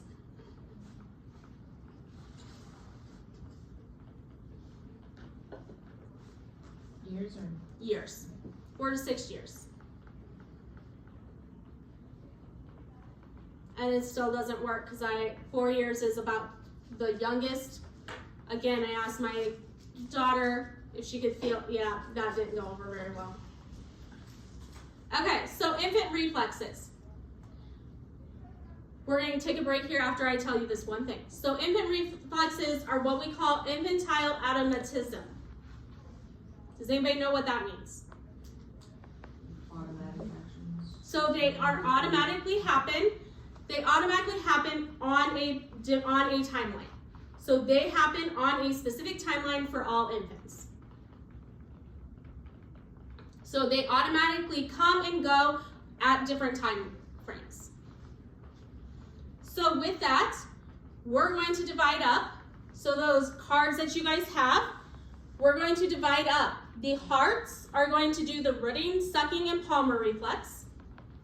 The spades are going to do Babinski, tonic neck reflex. Diamonds are plantar and moro, and clubs are placing and stepping. Does everybody know the difference between a club and a spade? That's a club. So club looks like a clover, a spade looks like something you would dig with. So what you are going to do is you are going to figure out what the reflex is, and then the ages, and how we test it. So what the reflex is, the ages, a lot of them will start and end at different times, and then how we test it. So we'll come back at 10:30 and talk about these. So take a break, stretch, everybody needs to move, and I will leave this up here so that you know what you're testing, looking at. So 4 months. So before 3 months, their head is back. So this you could put like before 3 months. Or is that picture? Yeah, it's leaning back, so he can't control his head. So that's like prior to 3 months. Okay. And then the supine position. Yeah, 4 months they hold their head up. So you're right. Oh, so that's kind of right. Yeah, that's really it. Oh, you're a hard We're doing this right now.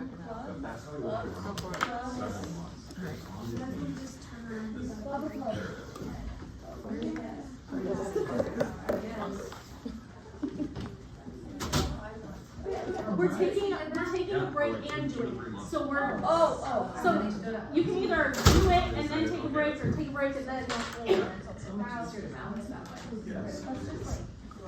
Well, and they don't have any hats for the first. Right. 3 years. I looked at that and my parents and all of my. Oh, no, please stand. Oh. Cause just, well, yeah. But, you know, it's just that. They, So we did it. yeah, exactly. What age did he stand up, do you remember? Oh, he would still stand. No, But- what age did he start actually walking? Seems away. Did he walk around a year? Yeah, around a So year. by the time he got done with that 3 months of practicing. Yeah. Involuntary muscle response system. Yes. Early, trying to do that stuff. Yeah, let me see when this was. So it's the opposite of if you do like heartbeat. So yeah, he would have been a year and 2 months. And did he walk right after that? Pretty close. I You do, have yeah, I have a Lacey and picture of him, Stephanie, yeah. you may need to use So that's Dr. ours, Who so. for it. So you have The to other see one. walk right after Mhm. that? Yep. So you see that thing that we teach? Oh, yeah. As they get older. If you have, Yeah, the exactly. clubs may have to. And then. The other ones are all in the book, but. Oh, yeah, absolutely. As they learn balance and like, oh. Yeah. So in relationship over the age of 2, with that, I was. I freaking get yes. Yeah, okay, so the pinching the baby's nose, the infant's nose, is it an automatic response when they just, it's like almost the same time? Okay, I've done it. What did you test it before? How did we test that before? You did? There are so many cool things like now. Yeah. I think that is when stuff is like, oh, I pinched their nose. That's how we So, last time I was in your lab, there used to be a test called infant enclosed cylinder or something like that. To test something, I don't remember what it was, but or you hang the baby upside down.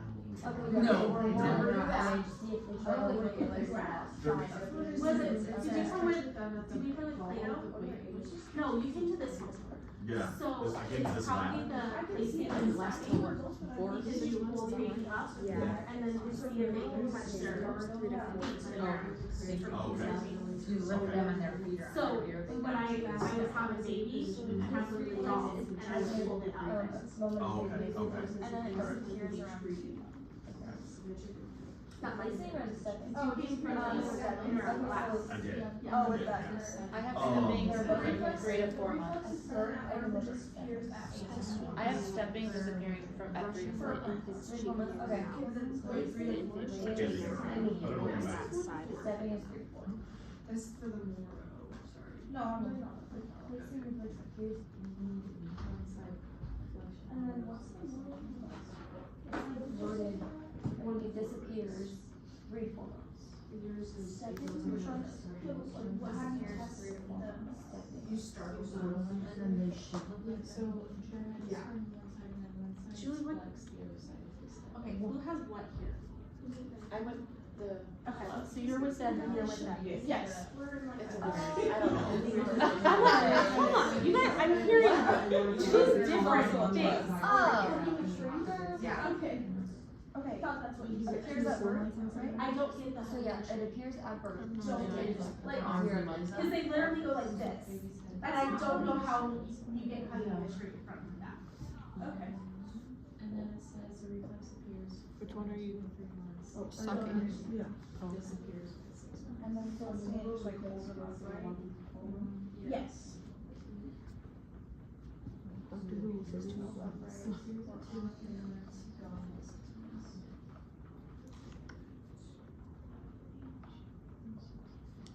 Yeah, I think it's a little bit more now.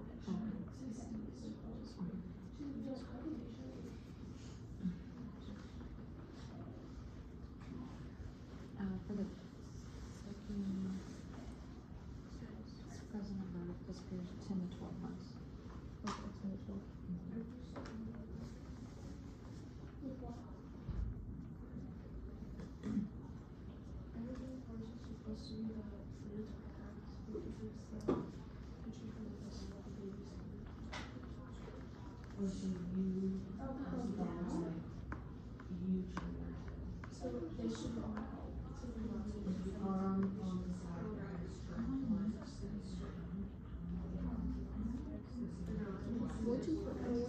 For the same thing, basically, but just sucking. Yeah.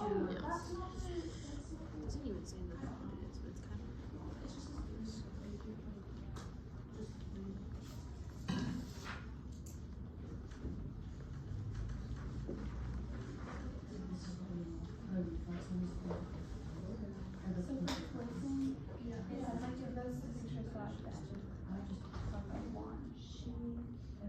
and maybe it's up here. Oh, for there, but what I'm putting is like 0, 0, yeah. Yeah, but it says grass, I don't know if it's supposed to be grass or like a reflex.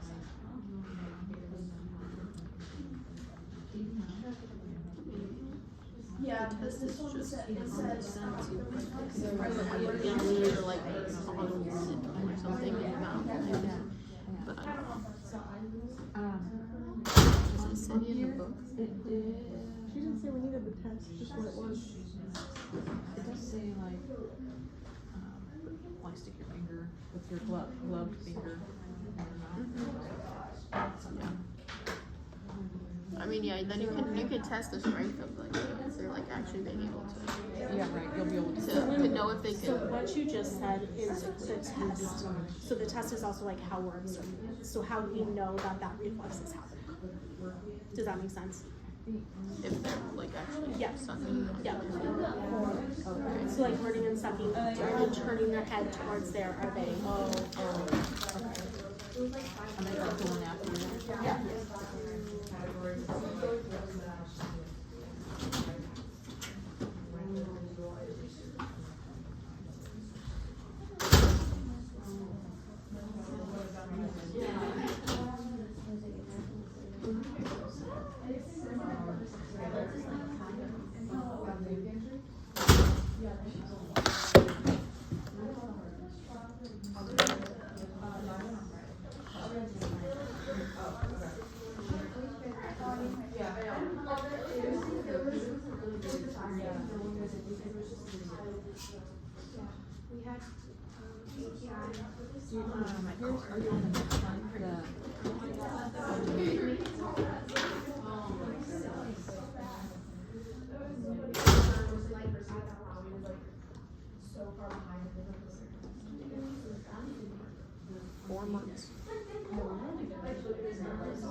I mean, if you think about it, like more like a baby, they're more grasping than like an infant. Like they usually just are grasping like a toy, something like that.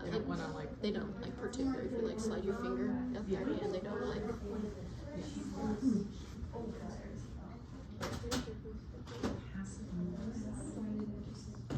That's the strongest at 1 and 2 months.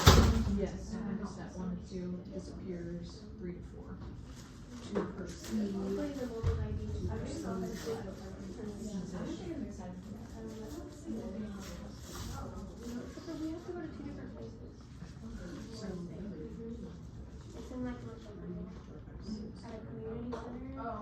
What did it say? Basically, put your finger in their hand.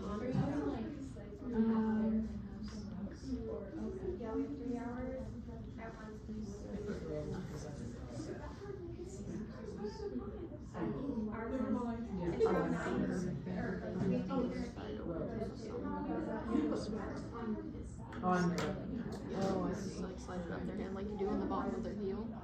To like. Oh Lord.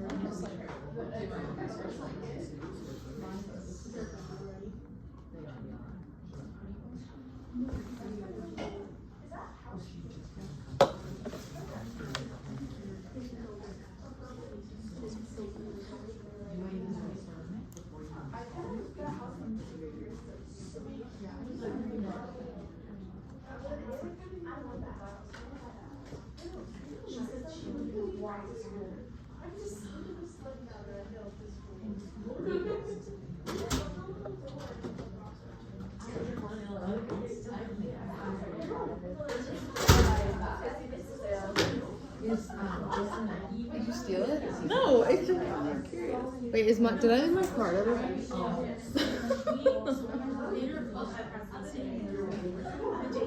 I guess we don't need it. I think this was the last thing we did. No, they just aren't closed for professional development. So we ran it, and so she was supposed to spend the night at grandma's in Fremont last night. And then I was gonna go out. But then, you know, the weather, we're like, I'm gonna figure out we're gonna give it a chance getting back. Were you doing the other one? Oh no. Oh, that was on.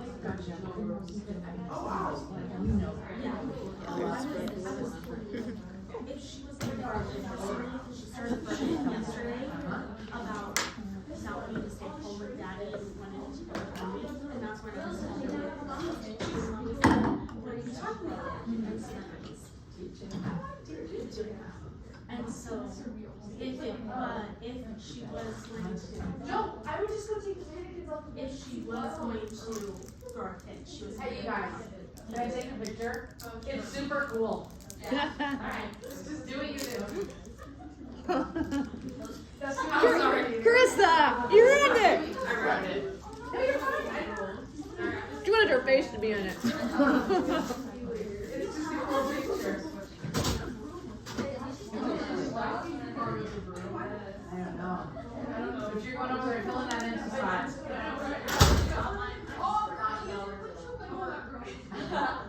It's probably broken. I kind of want to be like, hey, yeah, scooch in there. I gotta scan my card, so I just fix this.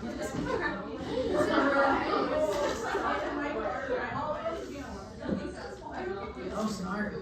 Yeah, of course. Oh my gosh.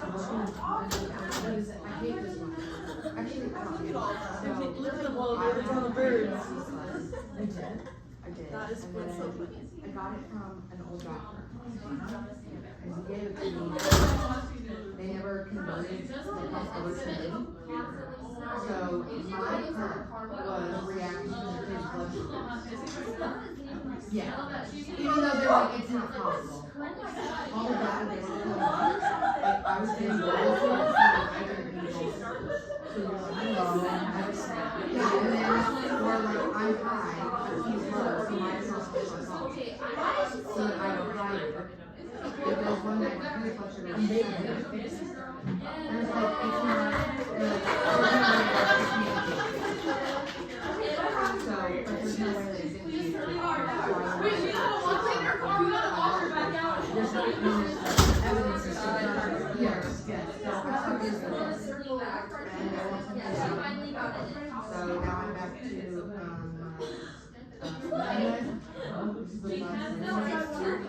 it doesn't, I still gotta keep my sensor. So I just walk on my phone, but my sugar sometimes really get on this pump. Keep this pump and up until I have higher mini minutes. But of all the pumps that I get, I'm fine. So I have learned to and I also do and I also agree have like the summer concert For some to reason, my car review didn't the work while I was eating. No, not at the time. I got this pump. Oh no, oh yeah, she doesn't. Only because she doesn't. I always just have That's so one. annoying though. Like, And when I used to have an actual car running, I know. So that's, I really didn't like it, so I got off of that. I was in middle school, so I mean, I was never taking someone like that. I mean, the best was I was right. Even though they said a tandem is like, Yes. I would just say actually it's more down, yeah. So I just got an insurance. I just go a little more west than or east than I do south, so, but it's the same distance, honestly, from yeah. Nah, it was fine. I was able to go 55, 60 for certain parts, but then, So they ship.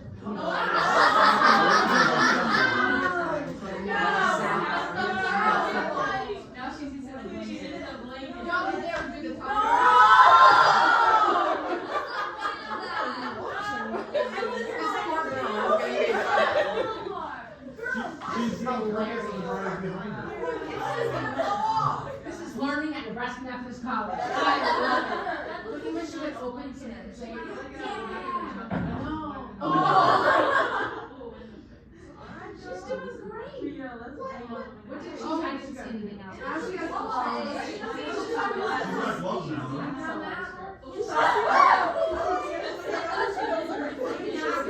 She's done that back on her field like 10 times. Just use your back on her.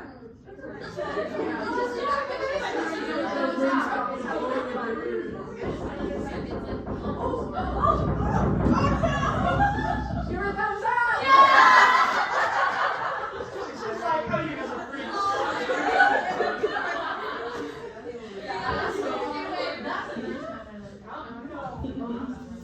I will say, my son, when I was backing out my garage, I don't know, but I have a backup camera that when I get your close to something, There's a snow on it, it's detecting it. I'm like, but I can still see out of my camera. My camera. Like, it was a little bit. It was like a dirty Is, a lot of times those sensors are on your bumper, and so if your bumper is covered up, it'll. But it was backing out of the garage. Yeah. Like, my car was clean. Are they dirty though? Oh. From my road? Yeah. That's so gross, I clean them all. And mine do that when it's snowing. It just stops. This is the first time, right? Yeah. Yeah. this is the first time I've had that happen, and I'm like, Oh. it's been recorded. The other day I was like, and I just talked to the parking lot, and then I said, pretty close here, cause I'm chilly. And I remember, and I, this is joy. One of those really cold days. That made my day. Yeah.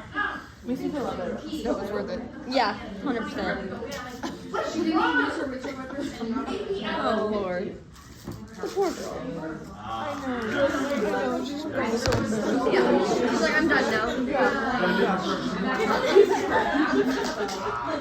Okay, I wore my Swedish vest. let's talk I about love infant wearing those. reflexes. Oh, that's genius. Okay, who had hearts? Oh, Okay, so rooting and sucking. What's the rooting and sucking reflex? When you touch their cheek, they tend to move towards that, like to look for food. Okay. Kind of thing. They move their mouth open. Okay. And their normal is to turn their head to that side, to whatever's, Yeah. Okay. And the sucking reflex is when you like offer a gloved finger into their mouth and then they'll suck on it. Okay. And it appears at birth and disappears 10 to 12 months. When does the rooting reflex appear and disappear? appears at birth and then it disappears 3 to 4 months.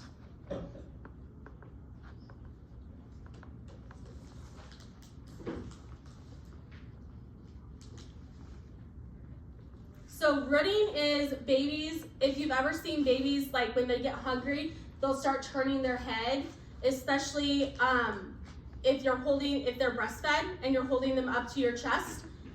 Even if you're not the mom, they will start turning their head when they're hungry because they're looking for food.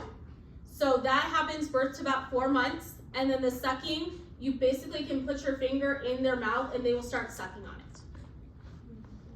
And that's birth to 12 months.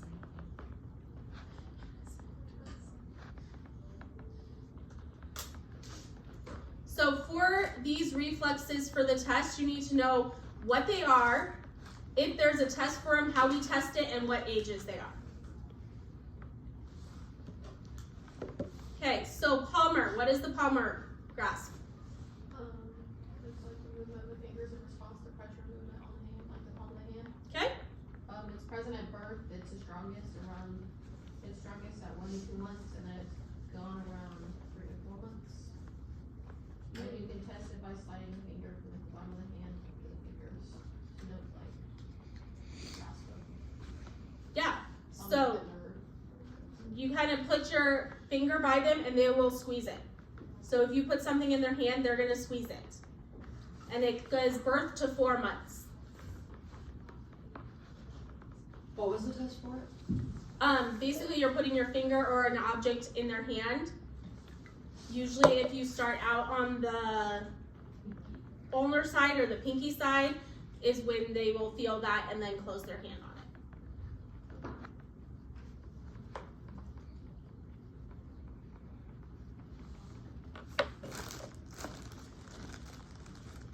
Okay. Spades. Who had Babinski reflex? So Babinski reflex is where you like take a blunt is the word, object, and you like go down the center of their foot, and their toes should do the opposite of what ours do, and they should expand instead of curl. And that lasts until from birth to 2, and then at 2 it goes away.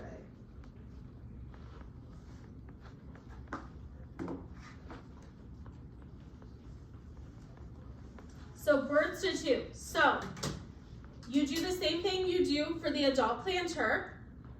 Adults, they should go in. Babies, they should fan out. If it is this way, if adults fan out, they still call it Babinski, positive Babinski. But normal and infants up to 2, they should fan out. Adults after 2, they should close in. Does that make sense? Okay. Then the tonic neck reflex.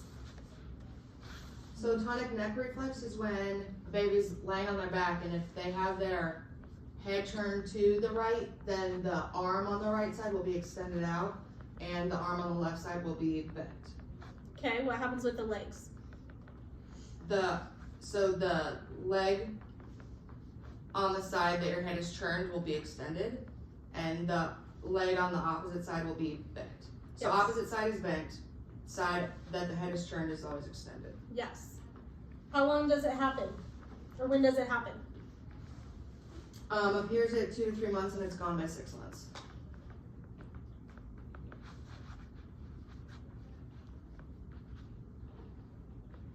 So it appears at 3 months, disappears at 6 months. So basically the side that they're looking at is extended, the side that away from where they're looking is flexed. I honestly did not realize that this was a reflex until I started teaching this class. I'm like, I knew babies did it, but I didn't know it was considered a reflex until teaching this class. Yeah. Okay. Who had plantar reflex? Oh, sorry, that was us. Okay, so I got that mixed up with the Babinski reflex, but I don't know. Was it plantar grasp? Is that the one that it was? No. So palmar grasp, so this is plantar. So you probably didn't get it mixed up. So tell me what you found and then I will talk about it. Right, in the book it said plantar grasp. Is that what that is? Yes. Okay, well then you just put your thumb on their foot and their toes should grasp your Yes. thumb. 8 to 10 months is what or is that wrong? When it disappears is about 10 months. Okay. So birth to 10 months. So how we talked about in adults, the plantar reflex, the toes go in. The plantar reflex or grasp, the toes go in. So if you always think plantar, the toes come in, Babinski, the toes go out.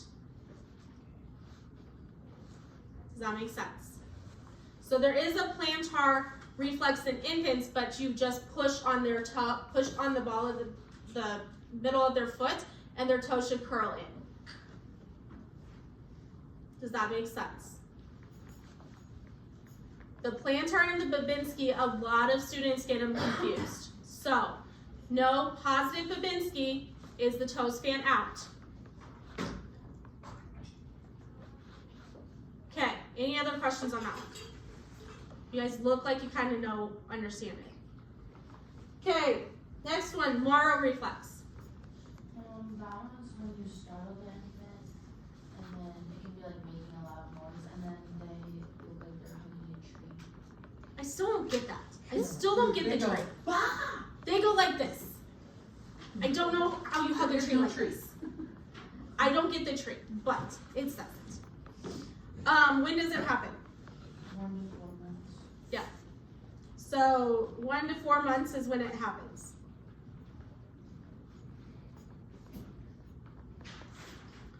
So their arms abduct and their legs extend. So this is how we can also test that acoustic cranial nerve. Because can they hear it and do they startle?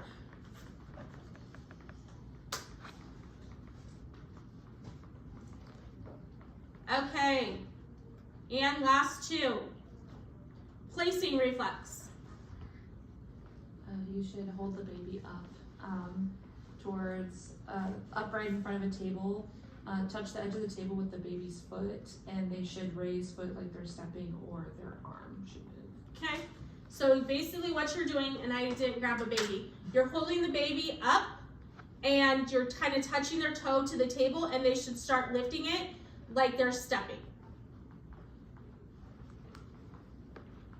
When does this occur? I put immediately after birth.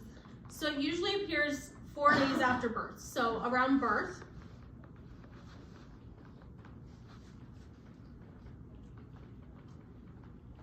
And then it usually goes away when they start walking.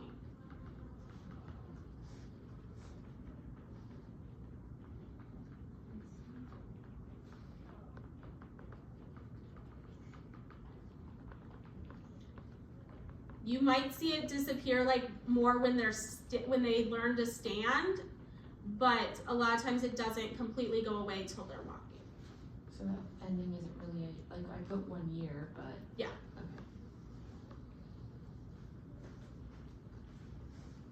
Okay. Okay, and then the last one, the stepping reflex. So you hold your baby up with some support close to a floor, or I guess even a table, and it's just to see if their legs move as if they're walking. Okay, so the biggest difference between stepping and placing, they're more just like up and down, like placing their foot on the table. The stepping, they're actually like moving their leg forward as if they were trying to take a step. This one usually appears around birth to 2 months.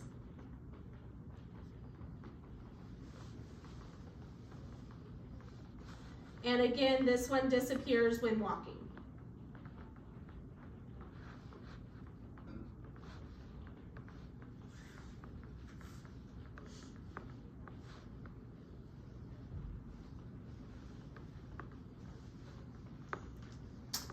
The stepping reflex and I think the placing reflex also are not in your book. For some reason, when they updated and got the new, when they updated the book, they took them out, but they are still ones that you see and you will have to educate parents on, because they'll be like, oh, my daughter's trying to walk. Okay, they're not actually starting to walk, it's a reflex. So it's good to know and understand these, because it is a reflex that they're going to do. And some parents will say, oh, my baby's starting to walk at 2 months. It's like, no, they're just, it's a reflex that they have. So it's good to know for education. Any questions on any of the reflexes? For stepping, isn't it also like they'll do heel to toe placement? Yes. Is that, okay. So they'll try to do like heel to toe, but it's more they're bringing their leg kind of out to act like they're stepping.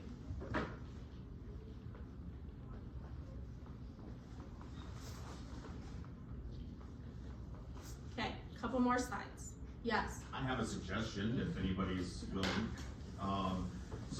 One way you might want to remember the plantar grasp or the plantar reflex is that the baby plants their toes on the finger that you put on, planting. And then the opposite of that for the Babinski would be that the baby's toes are branching out, like a branch. So the B in the branch, yeah, and the B in the plant. I like it. I keep trying to get every time I hear students or Spencer or someone else tell me stuff, I usually write it down to share with others. So, just like your Queen Elizabeth. Okay. Last couple things. So as we get older, preschool, school age, again, when we're testing neuro, we're looking at their general behaviors. So how are they coordinated? Are they able to play with their friends? Are they able to do sports? How is their coordination? We're going to test their visual fields and cardinal positions the same way we talked about last week with the eyes. So we're going to have them hold their head straight and just follow with their eyes. We may need to have someone holding their face so that they don't move it and don't move their whole head. So that we're testing those cranial nerves. Motor assessments, so we're asking them like, are you able to get dressed by yourself? Are you able to get your shoes on? Are they able to do a lot of those gross motor skills?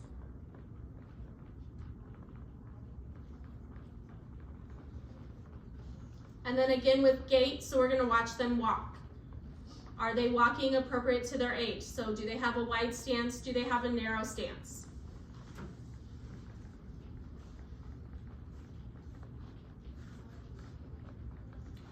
Are they able to stand on one foot? Are they able to hop on one foot? A lot of times with the neuro and with the muscular, kids like to show off what they can do. So just ask them, what can you do? What do you like doing? Fine coordination, so some of those coordination, can they touch finger to nose? We need to demonstrate first. So we're gonna demonstrate to the kid, okay, can you do exactly what I'm doing? And see if they can follow those directions, see if they can do that.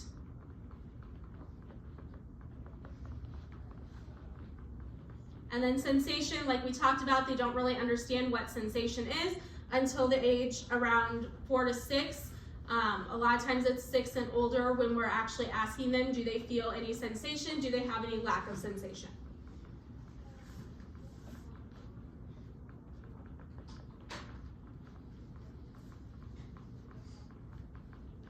When did you say fine coordination is developed?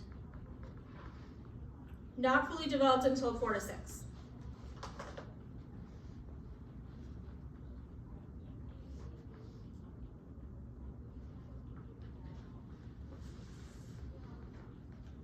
And for sensation, it says unreliable until over how many years? 6. So sensation is older than 6. You can start doing it around the same time you're doing the fine coordination, but they might not know exactly what they're feeling until after 6. Okay, a couple things with aging adults. We're gonna test this the exact same way that we do an adult. So your aging adult, we're testing the same way we do as an adult. A couple things to remember, a lot of times they have an essential tremor present. So they have an involuntary movement present. You might see it just in their everyday life. You might not see it unless they're trying to write or trying to do something, some type of fine motor. They also have decreased muscle tone. So they might not be as strong. They might still be equal, but their grasp is a lot weaker.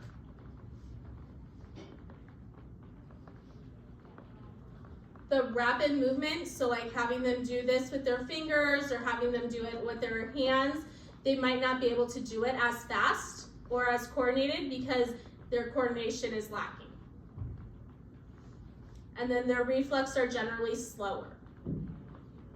So they may have 1+ reflexes.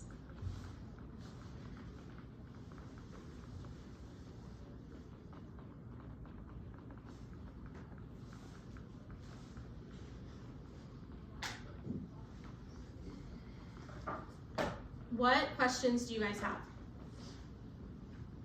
I didn't fill in one of these. I don't know if we said it, but under the motor system for pediatrics, it says observe for spontaneous movements. Movement should be assessed for blank and blank. Arms and legs is what I put. So they should be assessed for, hold on, let me get you the correct words. Smooth and coordinated.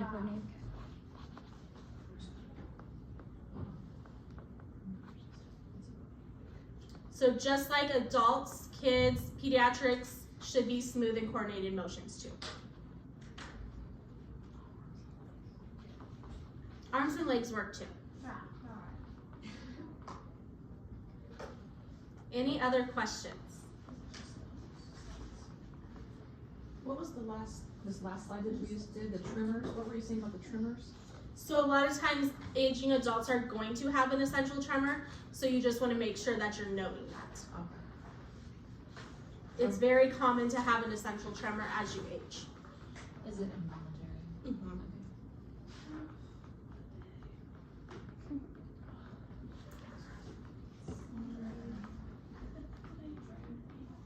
Any other questions? Okay, tomorrow, as of this moment in time, you will have lab. It is supposed to be cold tomorrow and Wednesday, so we'll see what happens, and we'll see when the snow decides to stop snowing. Make sure you guys are safe.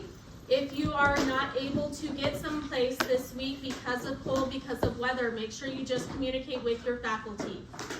So we know that some cars don't like this weather and that, so make sure you are in communication with your faculty. And then 102, I think last I talked to Liz, her announcement might be different, but if you are going to be here, she will do something with you guys, help with your scholarly papers, which you were doing the first part, and then you'll have the ATI thing in the end. Test next week?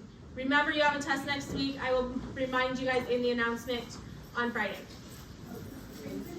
If you have questions, let me know. You fill that out as we go then, huh? I did. What was the smooth, what was